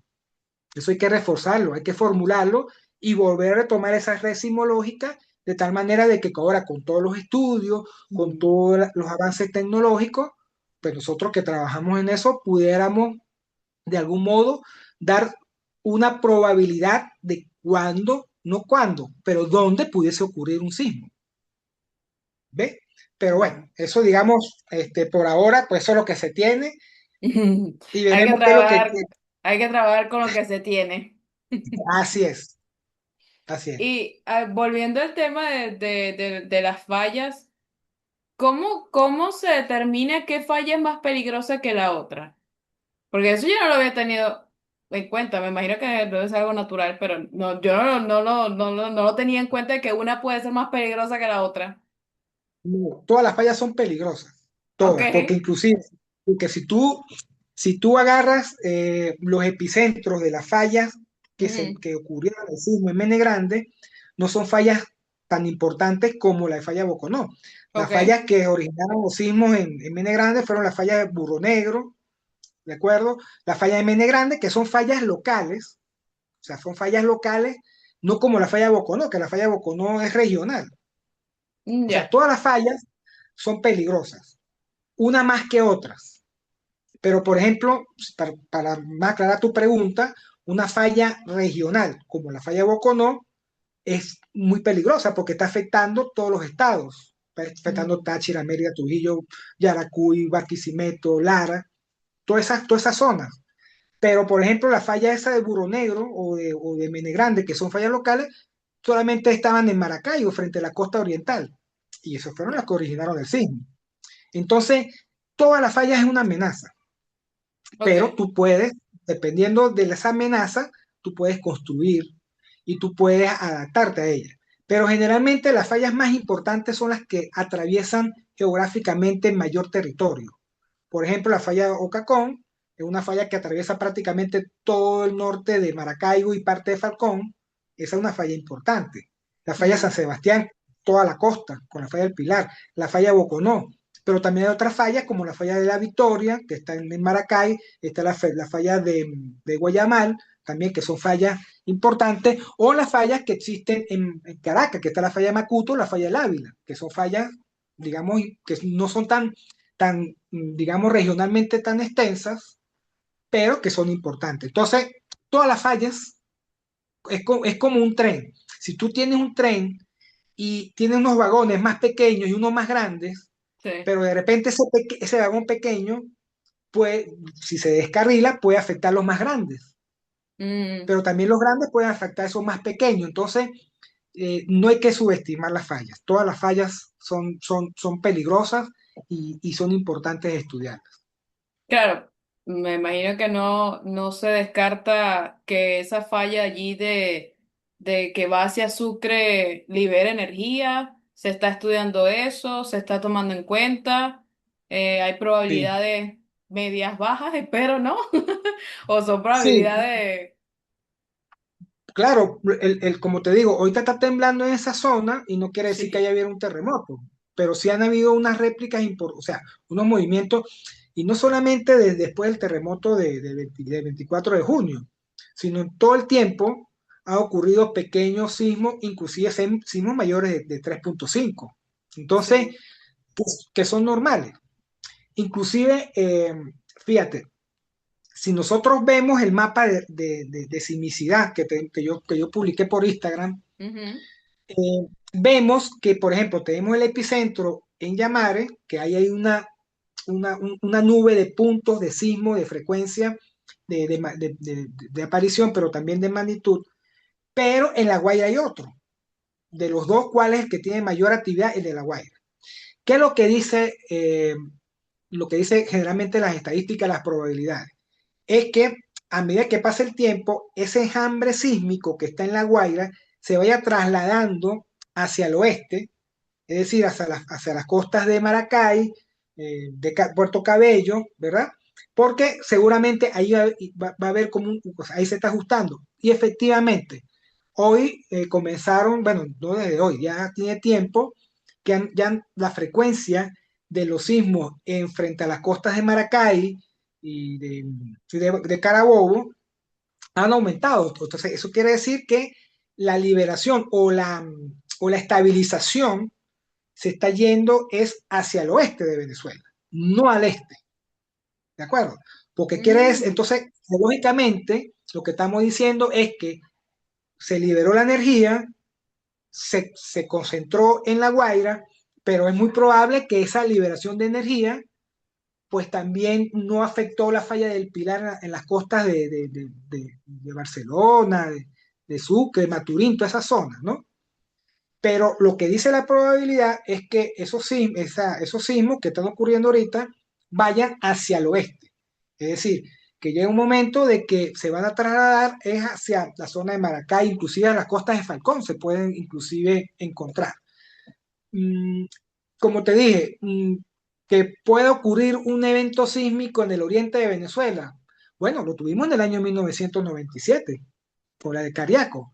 Y sí. te cuento, ese terremoto que fue de 7.2 también, pero resulta que el epicentro o el hipocentro de Ujú. ese sismo fue aproximadamente de 120 kilómetros. Si ese sismo hubiese ocurrido en superficie, las consecuencias hubieran sido otras, Nair. Claro, Claro. porque la profundidad fue bastante alta. Casi, como digo, fueron casi 120 kilómetros. Entonces tú no puedes comparar un 7.2 de 120 kilómetros a unos 7.2 de 20 kilómetros. Por supuesto que las Claro. afectaciones que están cercanas a la superficie van a ser mayores a las que están en mayor profundidad. Pero sin embargo, fíjate, hizo desastre, hizo afectaciones Sí, a sí. pesar de que estaba a 120 kilómetros, ¿no? Inclusive ese sismo se sintió aquí en Mérida.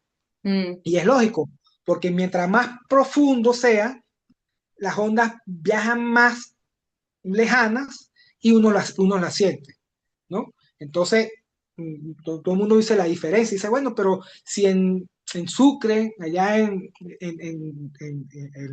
la parte oriental de Venezuela, en Cariaco, hubo un sismo de 7.2, ¿por qué este es de 7.5? Ocurrió más. Bueno, primero que esas diferencias, digamos, esas décimas de punto uno, punto dos que hay entre cada uno de ellos, eso se multiplica logarítmicamente por 3 o por 4, inclusive hasta por 10. Claro. pero también depende de la profundidad, ¿no? Mm. Que la diferencia de la profundidad es importante. Claro, sí, esa era otra pregunta que tenían las personas de que por qué uno afectó más que el otro, o por qué este era mayor, si, o esas décimas, la gente lo pensaba que eran como centímetros, que algo era cercano.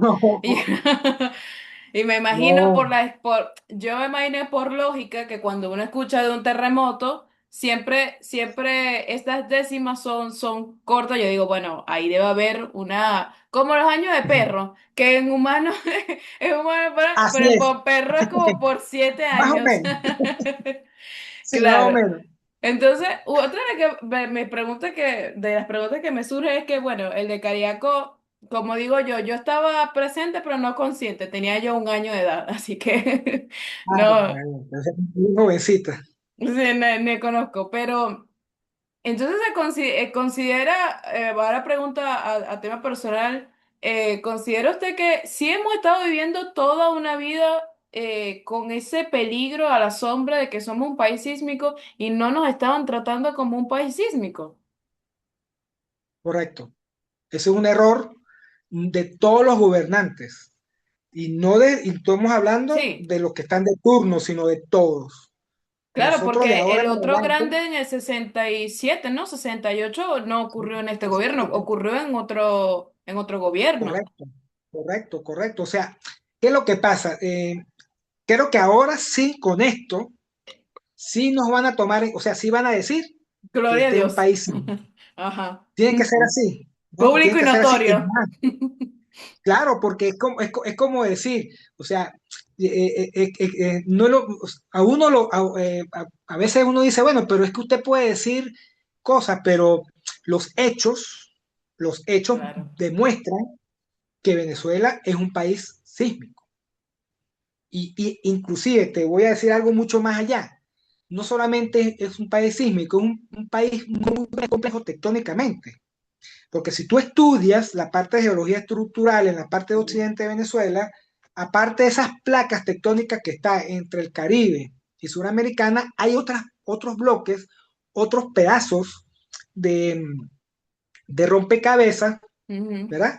Que separa la falla de Boconó con Trujillo, por ejemplo, o la falla de Boconó con Maracaibo. Entonces, si tú buscas la literatura de la parte geológica estructural, entonces te hablan del bloque Trujillo o del bloque Maracaibo, que son pequeños bloques que están siendo empujados precisamente por el movimiento de la falla de Boconó hacia el noreste de Venezuela, noroeste, perdón, de Venezuela.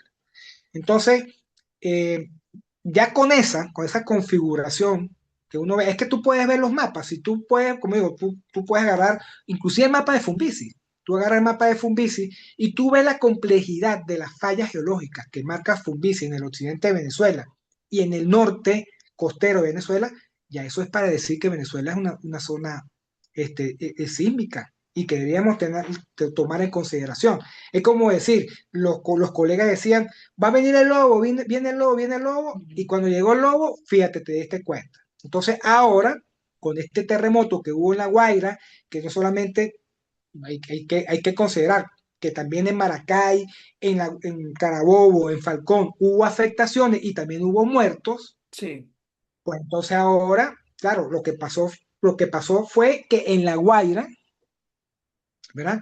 En La Guaira ocurrió eso que está allí, pero ya con que toda esa costa, la parte septentrional de Venezuela, hubo esa afectación, bueno, ya las autoridades tienen que tomar en cuenta de que este es un país sísmico y por lo tanto aquí tiene que haber una legislación, claro. tiene que actualizarse las normas de que ahora en adelante pues todo tiene que estar basado en la actividad sísmica que hay en el occidente de Venezuela.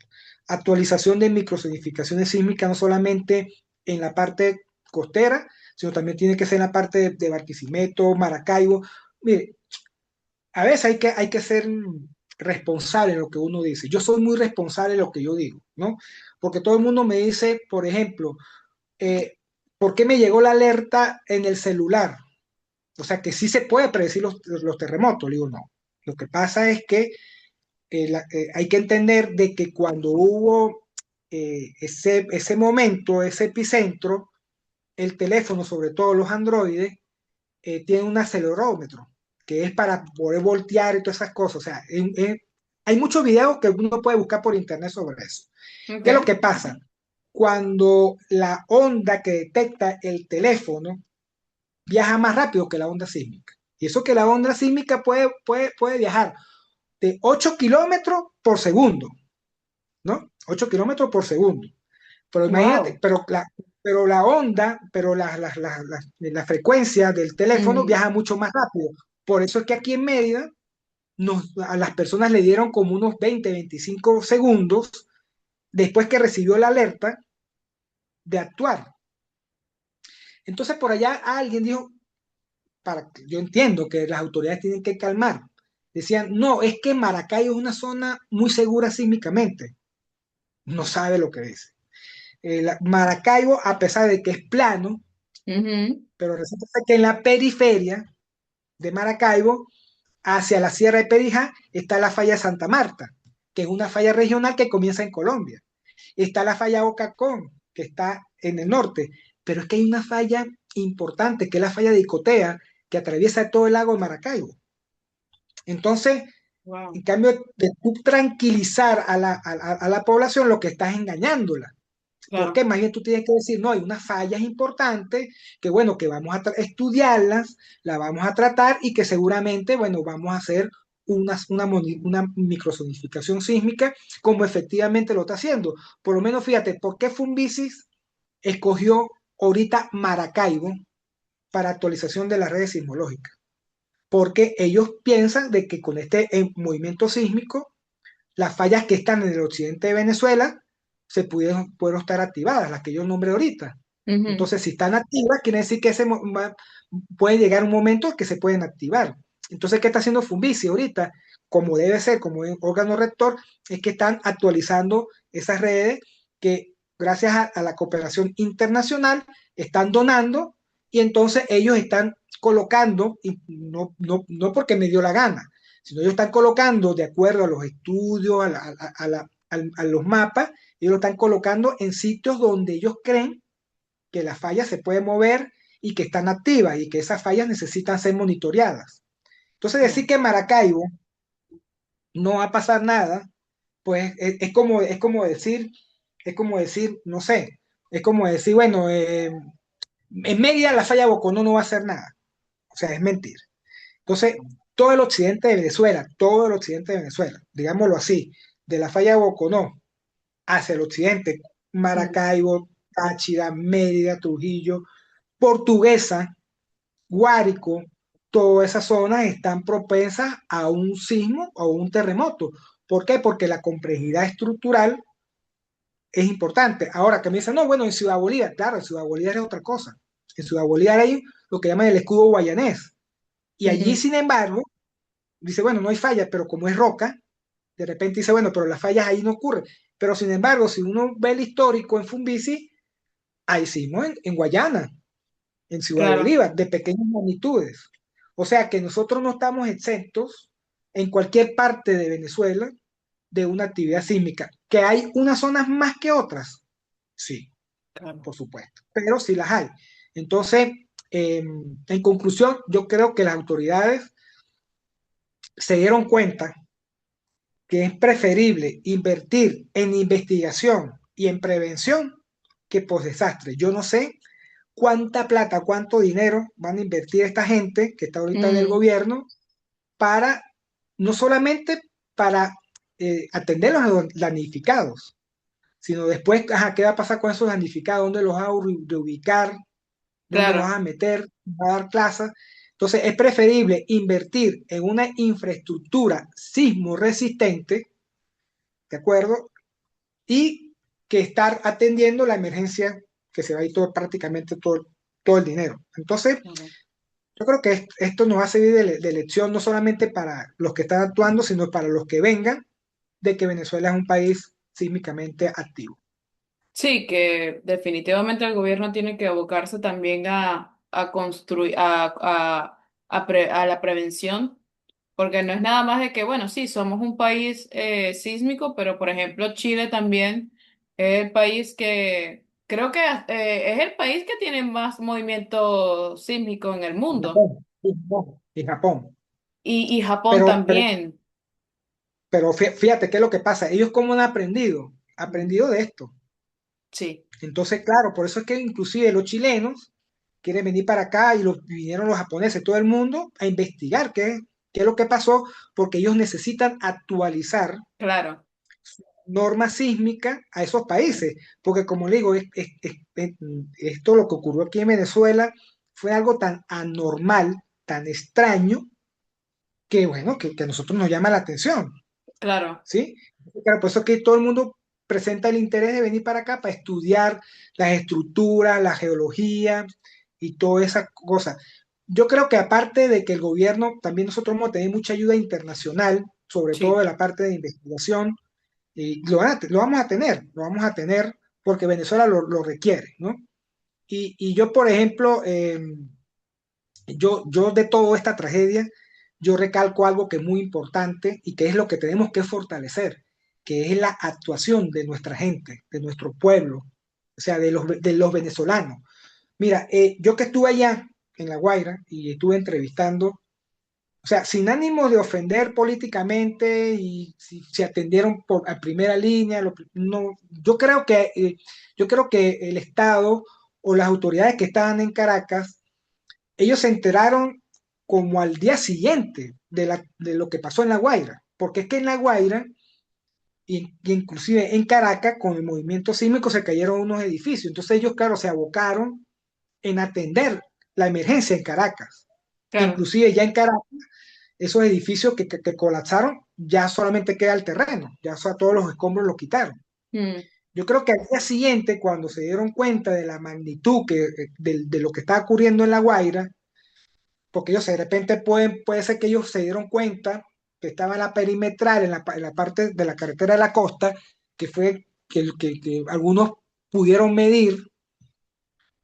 pero hacia adentro de La Guaira, en otras hubo bastante afectación, inclusive están manejando de que prácticamente 200 edificios colapsaron total, 200 y otro número más importante quedaron de pie, pero quedaron afectados que tienen que demolerlos. claro, Entonces, claro, cuando ellos vieron esa magnitud, pues es lógico, usted no sabe qué hacer, ¿no? Y entonces, aparte de eso, nosotros tampoco podemos decir que por unos desadaptados que comenzaron el día siguiente y la misma noche a saquear, a robar, etcétera, etcétera, pero también hubo gente que gracias a esa gente que se movilizó se salvaron mucha gente, sí, sí. se salvaron mucha gente. Entonces, eso tenemos que potenciarlo. Igual que pasó en Mérida, cuando la vaguada hace un año, que la misma gente ayudó a los vecinos a que, ok, hubo pérdidas de materiales, pero no hubo pérdidas humanas aquí en Mérida, afortunadamente. Pero yo creo que en La Guaira, gracias a la actuación de la gente, Sí, eh, eh, eh, entonces eso tenemos que potenciarlo. Es decir, que esa acción que tenga esa gente, tenemos que educarla, tenemos que concientizarla, pero eso tenemos que transmitirlo a todo el país, porque así como hubo en La Guaira, pues aquí en Mérida también hubo esa concentración, y seguramente usted va, es que el venezolano, nosotros somos una persona, un pueblo muy noble, a pesar de que mis padres son extranjeros, pues yo me siento venezolano y yo me identifico con Venezuela, ujú, y yo veo que el venezolano es una persona que es muy noble, es muy dada, es una persona que ayuda, que es muy humana, pero eso tenemos que canalizarlo en algo que se llama conciencia y educación. claro, Y el gobierno, y eso comienza con los liceos, ¿sí? Entonces, aquí tiene que haber una educación sísmica importante. ¿Qué es lo que hay que hacer? ¿Qué es lo que no hay que hacer? Sobre todo, hay que hablarle claro a la gente y que no sea populismo. Si aquí pasa una falla, tú no puedes construir un edificio de 20 pisos. Tú puedes construir un edificio de 3 pisos, 4 pisos claro, y con ciertas características. Y también los gobernantes tienen que tomar en cuenta eso. claro. ¿Ves? Entonces, son muchas cosas que nos van a enseñar, pero sobre todo el pueblo, o sea, el ciudadano venezolano, no hablando de pueblo, porque el pueblo hablando de populismo, el ciudadano venezolano hay que prepararlo y hay que educarlo, no solamente para este tipo de emergencias, sino para todo. Yo creo, como te digo, yo tengo la fe de que aquí todo va a prosperar y que esto va a ser una enseñanza a lo largo. Sí, tiene que ser así porque no podemos depender de nada más aprender de los golpes.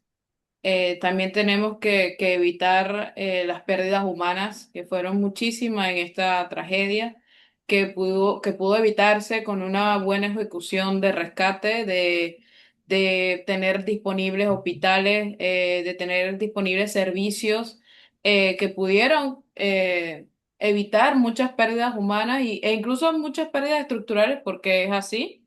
Aunque esto Sí, haya sido un desastre natural, la, el resultado pudo haber sido un poco más pequeño, o sea, el daño pudo haber sido en proporción un poco más pequeño. sí, se Nos hubiera, deja, se puede mitigar un poquito las afectaciones. y lo que a mí me gusta es que, como siempre digo, es público y notorio. Internacionalmente, esto es público y notorio, esto no se puede esconder, esto no es algo que se lo inventó, no, todo el mundo salió con su cámara, todo el mundo ayudó, llegó gente del extranjero a ayudar. Yo que vivo en España, todos se enteraron y todos estaban todos sabían, todos me llamaron y todos sabían la información mejor que yo incluso y sabían de las actuaciones y de las no actuaciones del gobierno que a partir de ahora hay que mejorar, pero sí también hay que hablar de la parte de que, en la parte de geología, en la parte de los estudios, en la parte de los ministerios, en la parte de las investigaciones, que también tiene que cambiar, porque no es posible que después de tantas tragedias o de tantas cuestiones que han sucedido en La Guaira, no tengan la información completa de los suelos de La Guaira, de dónde se construye y no se construye porque no es casualidad de que siempre que pase algo por allí es como que se barre todo ese piso y volver a comenzar otra vez a construir La Guaira. Entonces creo que nos deja de enseñanza, mucha enseñanza, la verdad. Y Mucho, esto, mucho, mucho. me imagino que seguiremos mes a mes viendo qué sucede a nivel geológico, ¿verdad? Porque seguirán estudiando, se seguirá viendo qué consecuencias hay por allí y qué energías está por allí acumulándose y a punto de salir.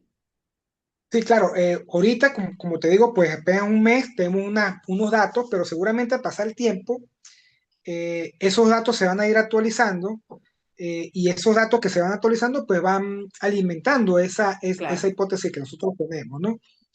Por supuesto que aquí quedan otros estudios, este tema no está agotado, claro, seguramente va a seguir durante un buen tiempo sí.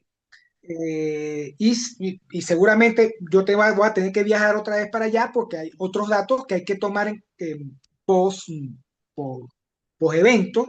Ujú, En este momento no se pudieron haber tomado por las labores que hay, porque, o claro, sea, todavía está la emergencia allá en La claro, Guaira, es la recuperación de los fallecidos, porque a pesar de que están fallecidos, por, digamos, inclusive por ética, deberían de recuperar a esa gente. Y a mí, una de las cosas que me pegó a mí, de verdad bastante, o sea, yo al principio, yo nunca pensé en mi vida ver unas afectaciones tan grandes como esas. Yo mm, tengo una cantidad de puntos de estructura, pero a mí me impactó fue que en sitios donde los edificios colapsaron, la gente, los familiares que estaban ahí, que sabían que estaban ahí colapsados, que estaban muertos, estaban esperando, estaban de guardia.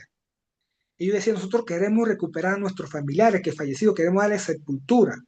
Y claro, eso a mí me impactó mucho porque en otros países yo no sé si es igual, pero por ejemplo, por eso le digo, la parte humana de esa gente tienen todo el derecho de recuperar sus seres queridos, ¿no? claro, Y eso de verdad que me impactó, pero imagínate, son 200 edificios, 200 edificaciones que colapsaron, tú no tienes la suficiente maquinaria, tú no tienes toda la ayuda para atenderlos todo de un solo golpe. Y además, no, como, y hay que ser también realistas, ok, pudieron, de esos fallecidos, de repente, si se hubiera atendido la emergencia a tiempo, de repente algunos se hubieran salvado, pero es que hay otros que pudieron, o sea, con la forma de que colapsaron las estructuras, sí. yo dificulto que hayan quedado sobrevivientes en Sí, el momento, es ¿no? que eso es en cadena, o sea, se pudo haber evitado desde la estructura, desde el estudio del suelo, Bien. desde la construcción Ujú, sismorresistente, desde el estudio geológico, desde el estudio de los sismos, desde la atención temprana de la emergencia, desde tener hospitales y centros hospitalarios disponibles para las personas, desde tener también disponible presupuesto para comprar maquinarias o tener las maquinarias y tener un equipo de rescate óptimo, porque ya sabemos que como tenemos un país sísmico, tenemos que ujú. ahora tener equipos de rescate disponibles para eso, estudiados para eso. Porque si no podemos, no podemos saber, no podemos predecir un terremoto al 100% porque la madre naturaleza es así, eh, es simplemente ya tener un país que tenga un sistema de prevención, que tenga un sistema que actúe. Tal vez no se van a salvar todas las personas, pero un gran número de personas sí. Por lo menos, fíjate, una de las cosas que yo propongo, bueno, que Ujú, proponemos en la comisión es la siguiente. Por ejemplo, el servicio militar, que es obligatorio en ujú, Venezuela, ¿verdad? Por ejemplo, dura 2 años. Entonces, por ejemplo, ¿por qué al joven que entra a prestar servicio militar, por qué los primeros 6 meses no le dan un entrenamiento de salvamento y rescate? claro, De tal manera de que se prepare, ¿verdad? Se prepare como en otros países. O sea, en otros países, si tú ves quiénes son los primeros que salen, son los militares. Y los militares sí, son los que primero son los que llegan, después sí, vienen los equipos de salvamento. Pero los militares son los primeros que deberían salir, que no fue el caso de aquí en La Guaira, ¿no? sí, Entonces, ¿qué pasa? Por ejemplo, el servicio militar pudiese ser reformado de tal manera de que un personal que entre se forme 6 meses en salvamento y rescate, no solamente en eventos sísmicos, sino en catástrofes grandes, naturales, digámoslo así, y que ese personal, por ejemplo, si queda asimilado en la milicia, en la militar, pues queda con ya un personal formado. Pero si no, y sale a la vida social, a la vida civil, ya es un personal que queda formado y es voluntario y que puede claro. ser llamado al momento de una emergencia, ¿sí? Como este caso.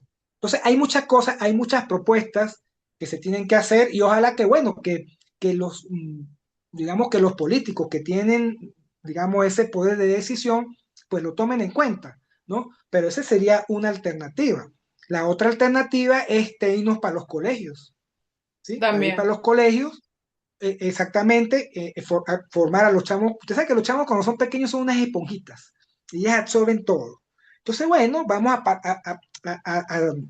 digamos, aprovechar ese don para que esos chamos, pues, no agarren y ayuden, o sea, y tengan conciencia. ¿Ves? O sea, hay muchas cosas que se pueden hacer, hay muchas propuestas, inclusive son propuestas que no son tan costosas, que no Claro, se requieren muchos recursos, ¿no? Sino que se requiere, por ejemplo, un sistema educativo, un baremo, un protocolo que pudiese implementarse no solamente en los niveles educativos, en todos los niveles, ¿no? Entonces, sí se puede hacer algo, pero vamos a ver si existe la voluntad política, que es lo más importante. La ciudadana está, con esa es la que contamos, la educación está, lo están intentando. Yo, antes de venirme a España, yo renuncié a un trabajo, yo era profesora a nivel de colegio y sí hay voluntad de enseñarle a los chicos, que creo que es importante que por algo se puede iniciar. Para mí la educación es algo primordial. Lo de lo político, bueno, rezaremos. Rezaremos a que ocurran los cambios pertinentes, pero por ahora tener la información. Para mí es valioso que alguien sepa qué es un terremoto. ¿Qué sucede después del terremoto? ¿Qué podemos esperar después de un evento así? Tenemos que saber que Venezuela también sufre de otros desastres naturales. ¿Y qué podemos hacer en esos desastres naturales? Equipar también, bueno, ya eso es parte de la política, sí, pero que existan más grupos de rescate. Por ejemplo, yo vivo en la frontera de Francia con España. Estoy en el suelo español y yo he visto rescates en montaña a personas que de pronto se sienten mal o se han caído de la montaña y, y hay helicóptero y todo es un protocolo increíble de cómo hace un año presencié un rescate de una chica que cayó en medio de una montaña, en una abertura allí. Y cayó en el agua y era por allí casi invierno, el agua acá es muy fría y ella tenía medio cuerpo en el agua y entonces era como que el helicóptero se estacionó lejos y luego los rescatistas que estaban en buena condición física también iban bajando con cuidado y tal. Eso requiere un presupuesto, eso requiere un entrenamiento, eso requiere una voluntad, eso requiere el presupuesto destinado para ese helicóptero que esté disponible en lo que alguien se sienta mal, así sea se me bajó la tensión, ese helicóptero va hasta allí y sin ningún problema. Entonces creo que en Venezuela tiene Ujú. que ya prestarse muchísima atención a esas cosas porque no es nada más el terremoto. El terremoto creo que nos sirvió a nosotros para mostrarle al mundo lo que sucede allí, público y notorio, pero también en Venezuela hay muchas noticias de vaguadas, de fuertes lluvias, siempre se desbordó un río, se desbordó esto, o cayó tal cosa, incluso incendios. Entonces siempre hay algo por allí que está sucediendo en Venezuela al que tenemos que prestar atención y educar a la Correcto. gente para que esto no se vuelva algo tan grande otra vez, que espero que no. Así es, Este, así es, así es. y bueno, ese es el mensaje final. Gracias, profesor, por venir a esta conversación. Agradecida de su presencia y de su conocimiento también. Ha sido una conversación bastante amena. Me encanta, yo disfruté de toda la conversación porque era como volver a mis clases de ciencia de la Tierra, básicamente. Pues sí, correcto, ciencia de la Tierra. Para Sí, los colegios que algunos lo eliminaron dentro del pensum sí, de la sí. carrera, ese es otro proceso también. Sí, Sí, sí, que vuelva otra vez el conocimiento de la tierra, que es muy importante para nosotros y bueno, ha sido un gusto tenerlo en esta conversación el día de hoy. chévere. Siempre a tu orden. Muchísimas gracias.